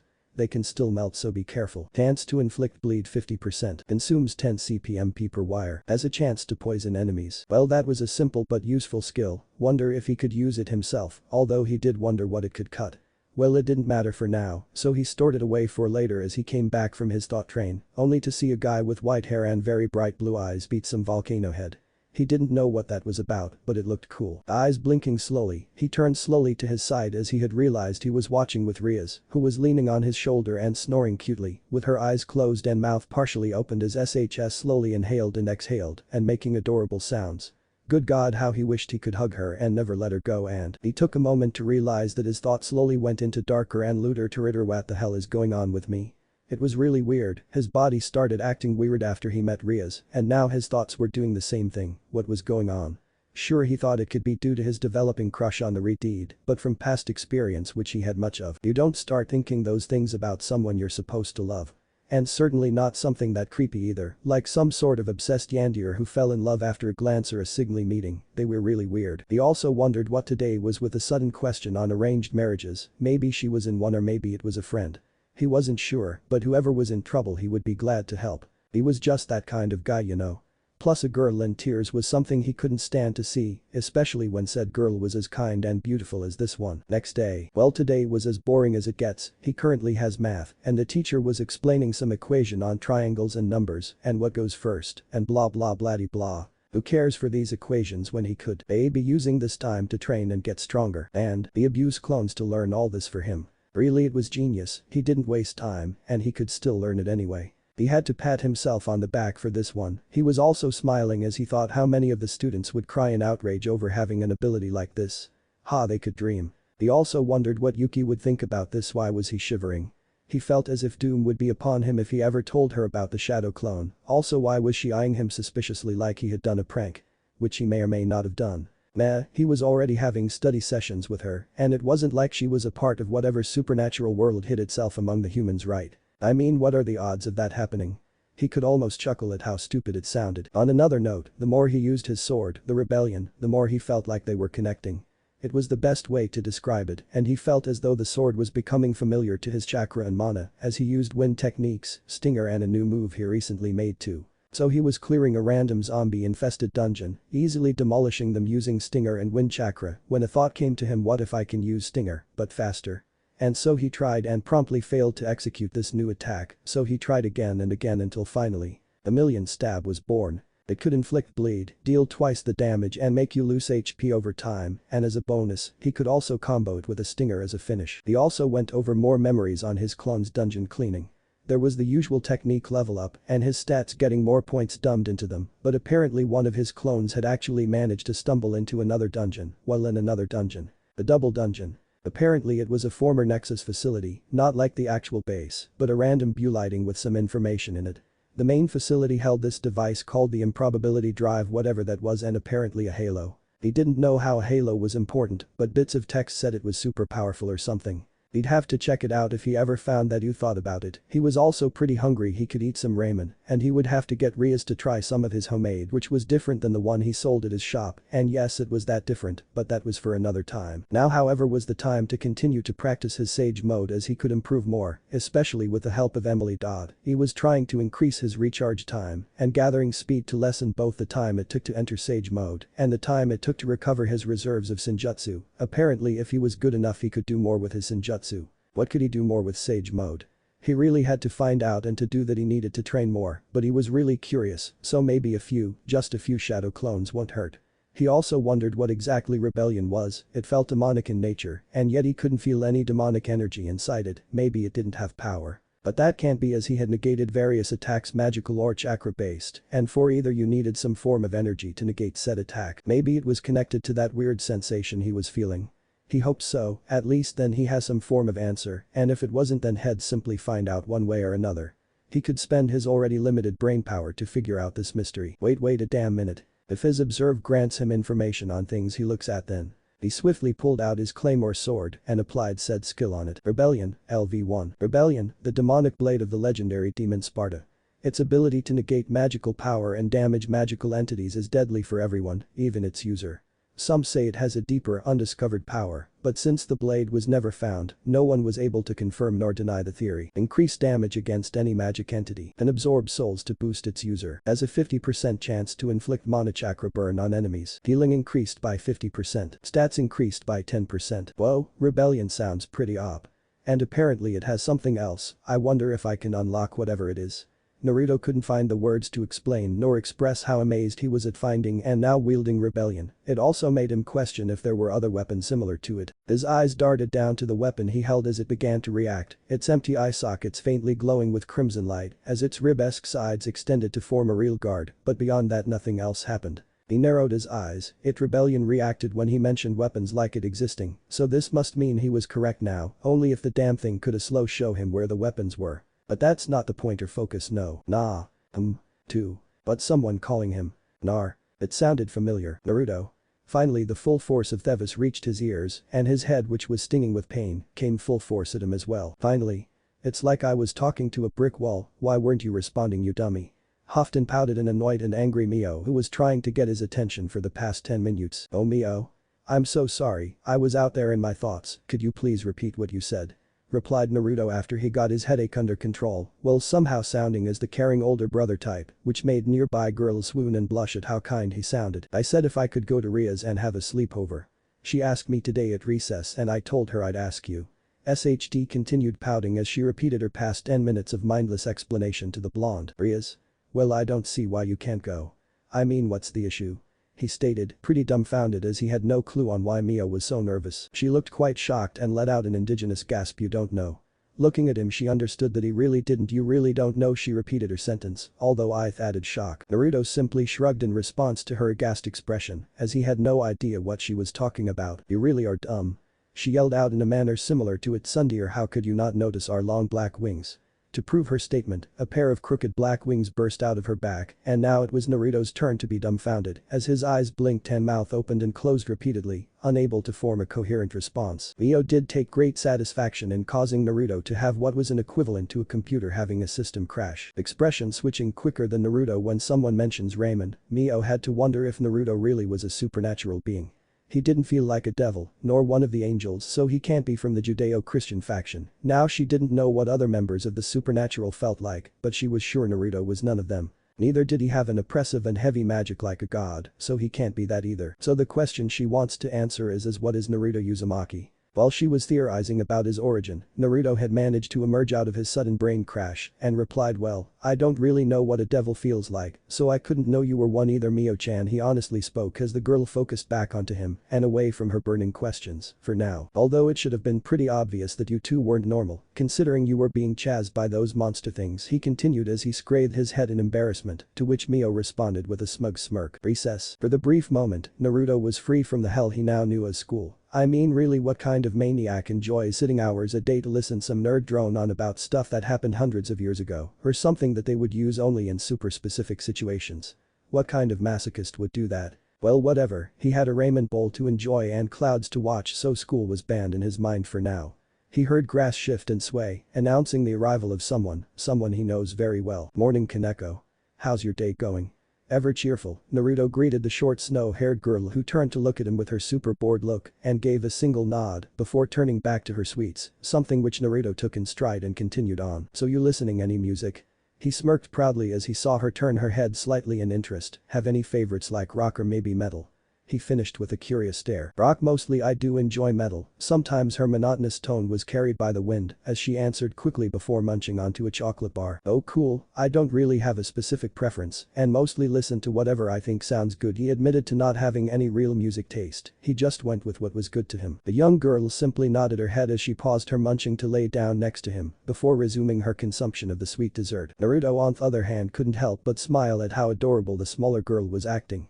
She was usually pretty chill to talk to and was very relaxed, which he enjoyed because it meant he didn't have to put much effort into a whole lot of stuff and could simply kick back, relax and have a nice friendly chat while enjoying something like cloud watching, although her reaction to his chakra was fairly interesting. At first she was scared, even frightened when he tried to approach her, and yet after a couple of minutes and lots of head petting the girl had quickly became relaxed around him, like some sort of cat, so now whenever the two were together, she would immediately get on his lap and ask for head pats, no matter the situation before, which usually made him chuckle loudly as he did so. Oh sure, they would get a stare from people passing by, but that was the full extent of their actions. No whispers, no rumors, no shouting of lolican.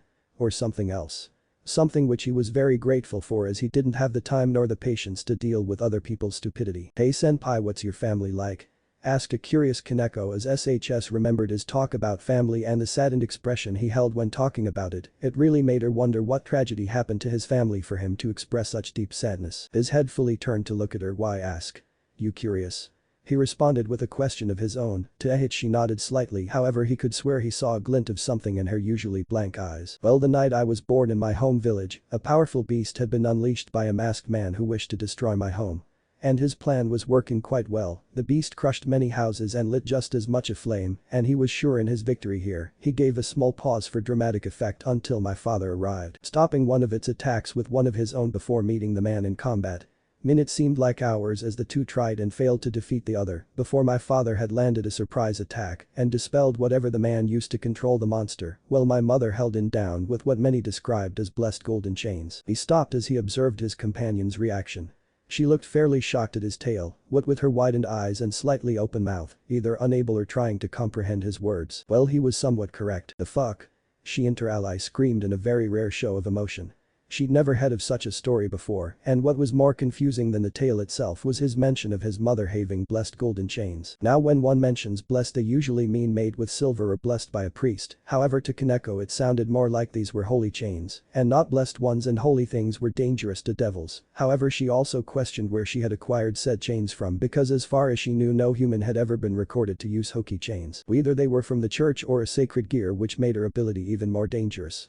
She would have to report this to Rias, even if she herself didn't want to. She noticed Naruto was about to continue his story, so she pushed such thoughts to the back of her mind, now fully focused on his words. Sadly, the chains had taken too much from her to use, so when they weakened their grip, the beast had taken this opportunity to attack me, either as a form of revenge for its entrapment or as a last laugh sort of move. I don't really know. Anyway, as it lunged at me with its arm outstretched to pierce my chest. Both of my parents jumped in between it and myself to shield me from it, and had taken the hit themselves. As he spoke slowly, tears had gathered in his eyes before slowly descending down his face while he told his tale to the young girl. They managed to seal the thing away and tell me their last words before they passed on.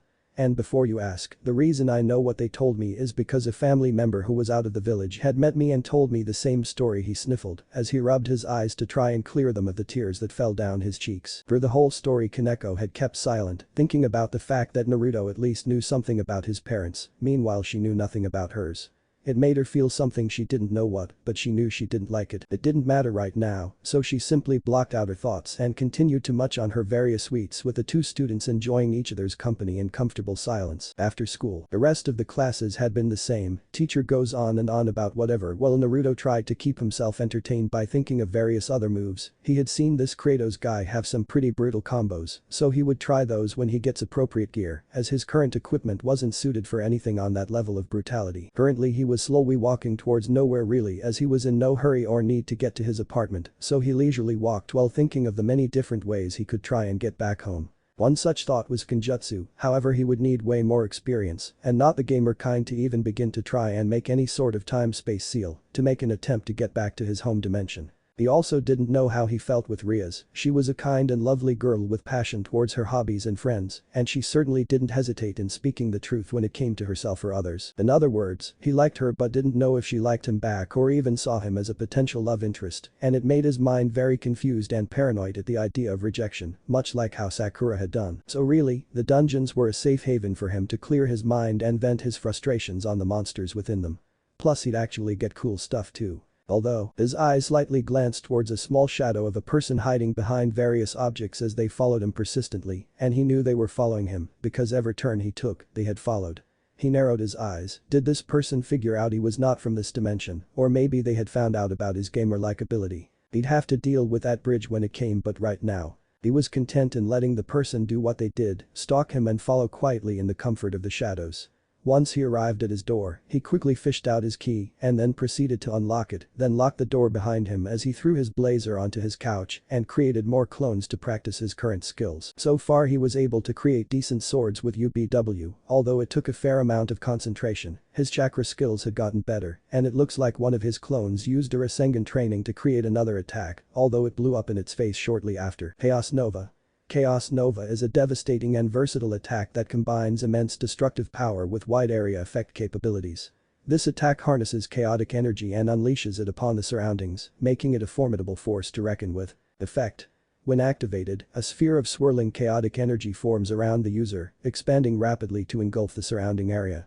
Within this sphere, the energy wreaks havoc, causing explosions, distortions, and disruptions in the fabric of reality. Anything caught within the Chaos Nova's range is subjected to intense damage, both physical and metaphysical, making it effective against multiple targets or an entire battlefield of enemies. Chaos Nova, despite its destructive nature, can be adapted to various situations.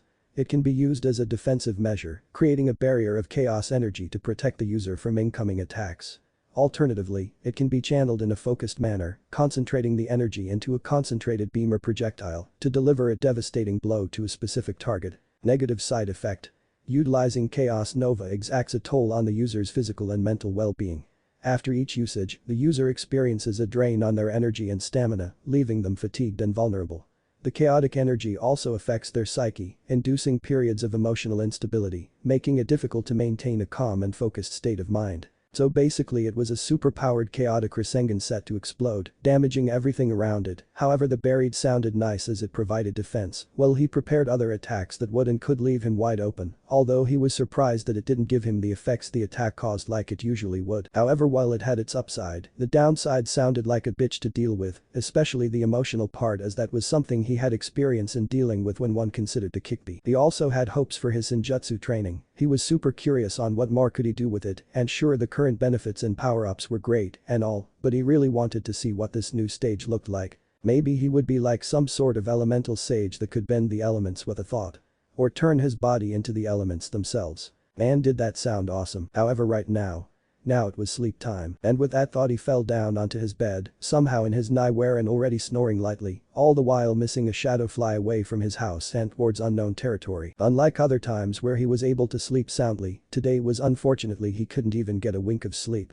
He twisted and turned in his bed, unable to sleep as he was ripped from the land of dreams by weird flashes. He was in a wasteland filled with swords, countless swords in many shapes and colors, and then a hill of corpses with various parts of their armor missing or were damaged. And atop that hill stood a hunched figure with a petite body shape, as they held onto a long sword with a blue handle with golden accents, their head framed by blonde bangs, with the rest of it being tied up in a bun, with him being unable to see the rest of their face or body. This person, he could feel their emotions flooding the area like a, well, flood, with certain emotions like sadness, regret and some form of hatred.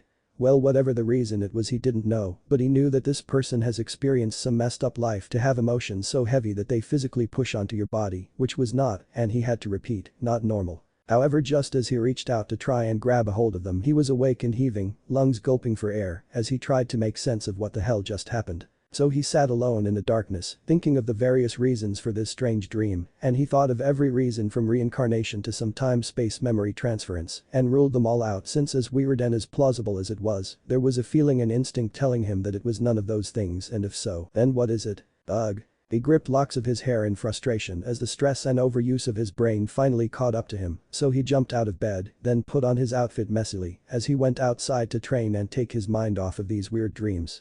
Now, why was he training when he had clones? Good question.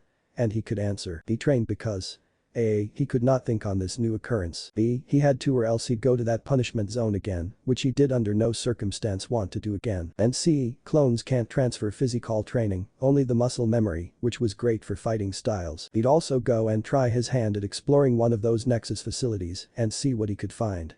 All he had currently was that the guy who made them was to stop some guy named Hank Wimbledon for some reason, so either the guy was some sort of hero, or he was a baity guy wanting to kill him for his own evil plan or something. He shrugged carelessly, didn't matter why or how. What did matter was that some of the artifacts used had apparently survived, and he wanted to try his hand at finding them. And so he trained, doing push-ups, sit-ups, and even started using a boulder, modified with weight seals, to increase his difficulty and body maintenance. Hell, he even did this while underwater once and it showed. His strength jumped from 30 to fucking 80. As in 80. And that was just him doing daily training. His chakra had jumped from 2000 to 200.000, and his mana went from a 1500 to 240.000, which was a frickin' lot. And it meant something when it came from him, so the shit ton of chakra back home was basically made to be nothing here. Maybe it was due to the system. Whatever, it was helping him, and he was certainly grateful because now he can really, truly protect his friends and precious people. No more blood, needless death or hatred. He will protect his precious people, even if it takes his humanity to do so.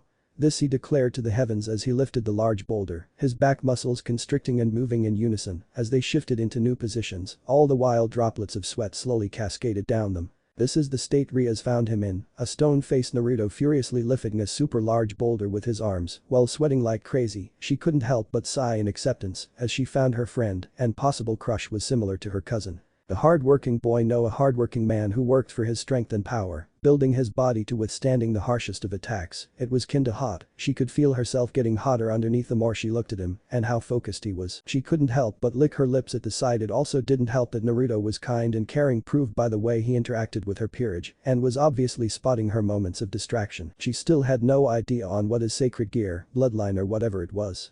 She felt nothing from his aura, no special blood, no hidden bloodline, nothing. just himself and his own training, which made her appreciate the scene in front of her even more, as she couldn't help but admire his desire to protect and care for those closest to him, much like herself, to fight off any and every obstacle that stood in his way. Rias was so deep in her thoughts that she never realized that Naruto was long done with his workout and she herself was standing still, a blushing and gasping mess.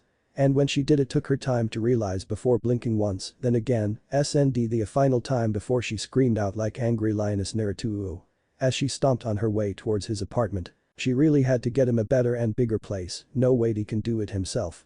She wasn't about to let him be even more lazy than he already was. Meanwhile inside said apartment, Naruto was sweating up a storm as he realized he left Rias all alone, although he had no idea as to why she was screaming to the heavens. Did he do something wrong? Hearing the doorknob rattle slightly, he panicked and looked at various places to hide before he ducked as his door flew over his head. Somehow it had made a cloud of dust in the entryway that obscured his vision to nothing but a shadow. Slowly as it dissipated, a frightening scene revealed itself. The heavily panting Rias grinding her teeth so tightly, so strongly that the sound was sharp and clear, along with balled fists pulsating with a desire to punch him. Her eyes were set in a glare as they narrowed even further, as impossible as it sounded, with the girl's fury being highlighted by her family's famed power of destruction, covering her in a shroud of dark crimson, which furthered her intimidating image that only served to make Naruto shiver like a leaf in the howling wind. Hey, said shivering boy, meekly raised his hand. Bonk.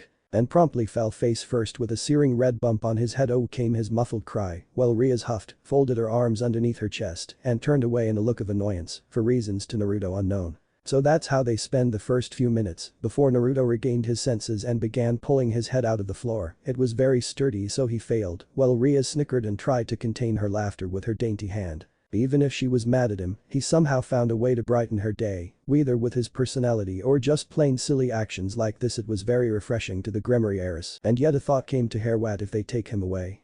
And by they she really meant everything and everyone, the fallen, the angels, other mythos, heck even her own species. Any one of them would gladly take Naruto and bleed him dry of everything deemed useful, and then throw him away in some dirty dark alley, with no one to comfort him. It made her skin shiver with fury at the image, how his dull eyes showed nothing but emptiness and a dull blue color that no longer cared, no longer had that spark of life and determination inside it. It made her scared. She had seen how he and his clones trained day and night, splitting waterfalls made of various liquids like thickened mud, honey and even fucking lava. For Satan's sake, he was pushing himself to physically stop the flow of molten lava with energy alone, and his attitude, don't get her started on his attitude. Yet another huff left her mouth. Really, that Naruto has to be told that he needs rest, his body needs to recover, so it doesn't end up destroying itself apart with all the strain and pressure he goes through in training. Although she questioned herself, why did she care? What motive or reason does she have to care for him? She doesn't have any, and yet she cares. Maybe she simply wants to reincarnate him into her peerage. She and everyone may not be able to feel his power directly, but they were able to feel his aura and how it grew slightly bigger each day, and all of this while he was a simple human. Hell, she couldn't help but imagine the potential if he was reincarnated. His clones were enough reason to warrant her awe at how much raw and untapped potential he held, and she could already imagine it, the various magic types he could learn, the spells he could use, and the power to fuel them. It made her heart swell with hope. Hope that she could ask Naruto to join her peerage and help her with her very annoying problem. A deep sigh left her lips as A thought of ways to approach the situation and find the best way to ask Naruto to be hers. That did sound nice, that he'd be hers and no one else's. Oh Satan, she felt like one of those anime girls with a super obvious protagonist who was dense about said girl and went on his adventures while the girl tried to get his attention. It was quite odd how her situation was somehow similar yet different from the typical trope. Maybe she wouldn't need to literally scream it to his ears unlike other girls, and would Naruto even try and go after other women? He didn't seem the type, at least to her that wasn't the impression she had. She felt he was more likely to just recklessly stumble into a relationship and try and make it work. I mean, if he did it with his friends and enemies, then why not do the same with relationships? It made logical sense, and it was also stupid as no normal person went about going into relationships the way Naruto would. It made her crack a smile. You really are special, huh, Naruto-kun? She asked silently with a happy tone in her voice, not noticing said boy was looking at her with very confused eyes. You say anything, Rias? He replied with a tilted gaze at the now blinking Redeed, who turned a ripe shade of red so fast a tomato would be jealous at how quick it was, which prompted Naruto to snicker as he held in his laughter, all the while Rias blushed harder and sent him a glaring pout. Now this was the straw that broke the camel's back as Naruto bent over forwards, barking with laughter as he held onto his knees for support. Beside him the Gremory heiress looked as if she was physically slapped before she began to smack her hands against his back in an attempt to stop that annoying laugh of his. As she did so, his pupils shifted subtly to his side, noticing a new notification. Chaos Nova has leveled up. LV3 LV5. Huh, so the clones were hard working to try and level up this new attack of his. Well, it was pretty useful as it was both offensive and defensive in its use, as he was able to attack an enemy and block their attack with it. Said attack was inspired after watching this anime called Jujutsu no, wrong name Jujiku. No, wrong again, curses. What was that anime's na curses, sorcerers, Jujutsu Kaisen. That was the name with a side character, a teacher named Goho Satoru, being able to combine these two spheres into one chaotic mass of power and destruction, which obviously gave him inspiration to make something similar.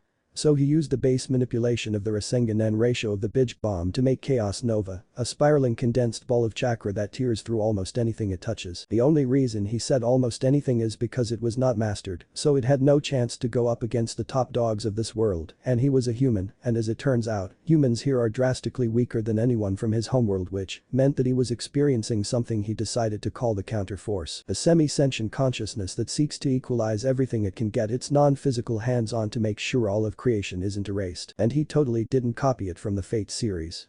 No sir. Anyway, to get back on track, he was progressing, but nothing that pertained the system was what worried him. No, that spot was reserved from the very beautiful girl in front of him. Rias, he noticed, would sometimes have this distant look appear in her eyes, and when he asked if anything was wrong, she replied with a smile and of course, which was total bullshit, as he could sense her emotions, because apparently at one point his senses were considered stats, which let them level up quickly, and he could sense emotions to some degree, and they were heavy. Like mountain levels of heavy, also he saw the way her smile was slightly strained, and that it didn't fully reach her eyes with said eyes closing every time. To his dismay, no one else knew what was happening, and he hated that fact, the fact that he couldn't and isn't able to help his precious person in their time of need. He had spent hours awake at night as he went through his memories to try and piece the story together, and he wasn't liking what his brain came up with. So to start of the first mayor tip-off would be her asking him about arranged marriages, which was very odd and out of nowhere, unless either her friend or she herself was in an arranged marriage, which was the best option as her friend list wasn't exactly long or full for that matter. The second tip was the way her eyes would lock onto him when she thought nobody was looking besides herself, and him of course, and her eyes would shine with what he could only describe as a ray of hope, a light in a dark tunnel that would lead her outside, and that was super odd as her life was pretty normal. Well, normal for a human, that is, as he knew she was a devil, which was a supernatural species capable of wielding magical power anyway. The only reason arranged marriages were made was out of key factors,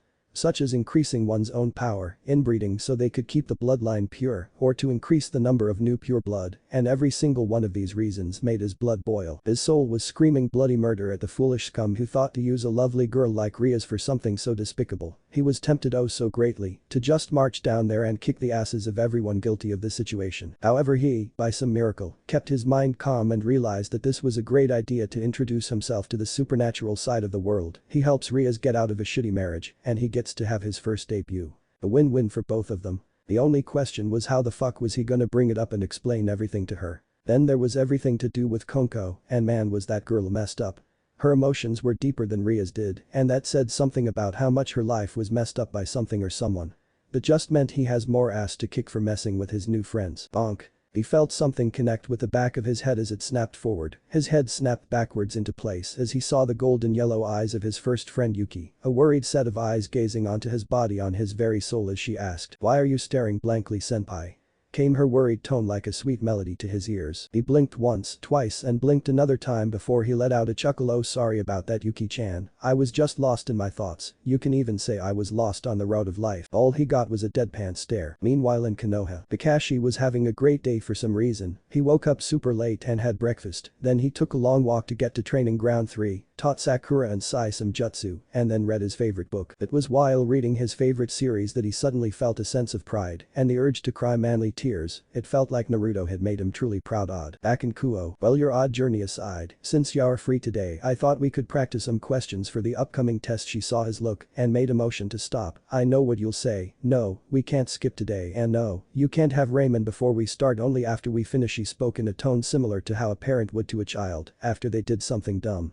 Naruto let out a disappointed sigh. Well, he didn't really want to do these mock tests. He had no choice unless he wanted a permanent ban on his ramen privileges. And that's how their day went by, preparing for tests all the while they ate snacks, made a joke here and there, and generally had a nice time. He did wonder where Mia was, since it was unusual for her to be anywhere but away from him. He decided she was probably feeling better since that day, and he would find out anyway, so he didn't put much more thought into it. Next morning, the next day was pretty bland with nothing much happening. Naruto was relaxing on the couch as he had his clones go dungeon raiding. Maria was probably somewhere watching a porno or something, and Mio was fawning over an anime figure that she got as a gift from Rias. Which, in hindsight, shouldn't be a surprise as everyone who knew Rias would at some point also know of her obsession with Japanese culture, more specifically an anime that she was very passionate about, and he could understand that seeing as he himself was invested, read as obsessed, with ramen. So here Naruto was lazing about as he was bored out of his mind. He was so bored in fact that he would do anything for something interesting to happen.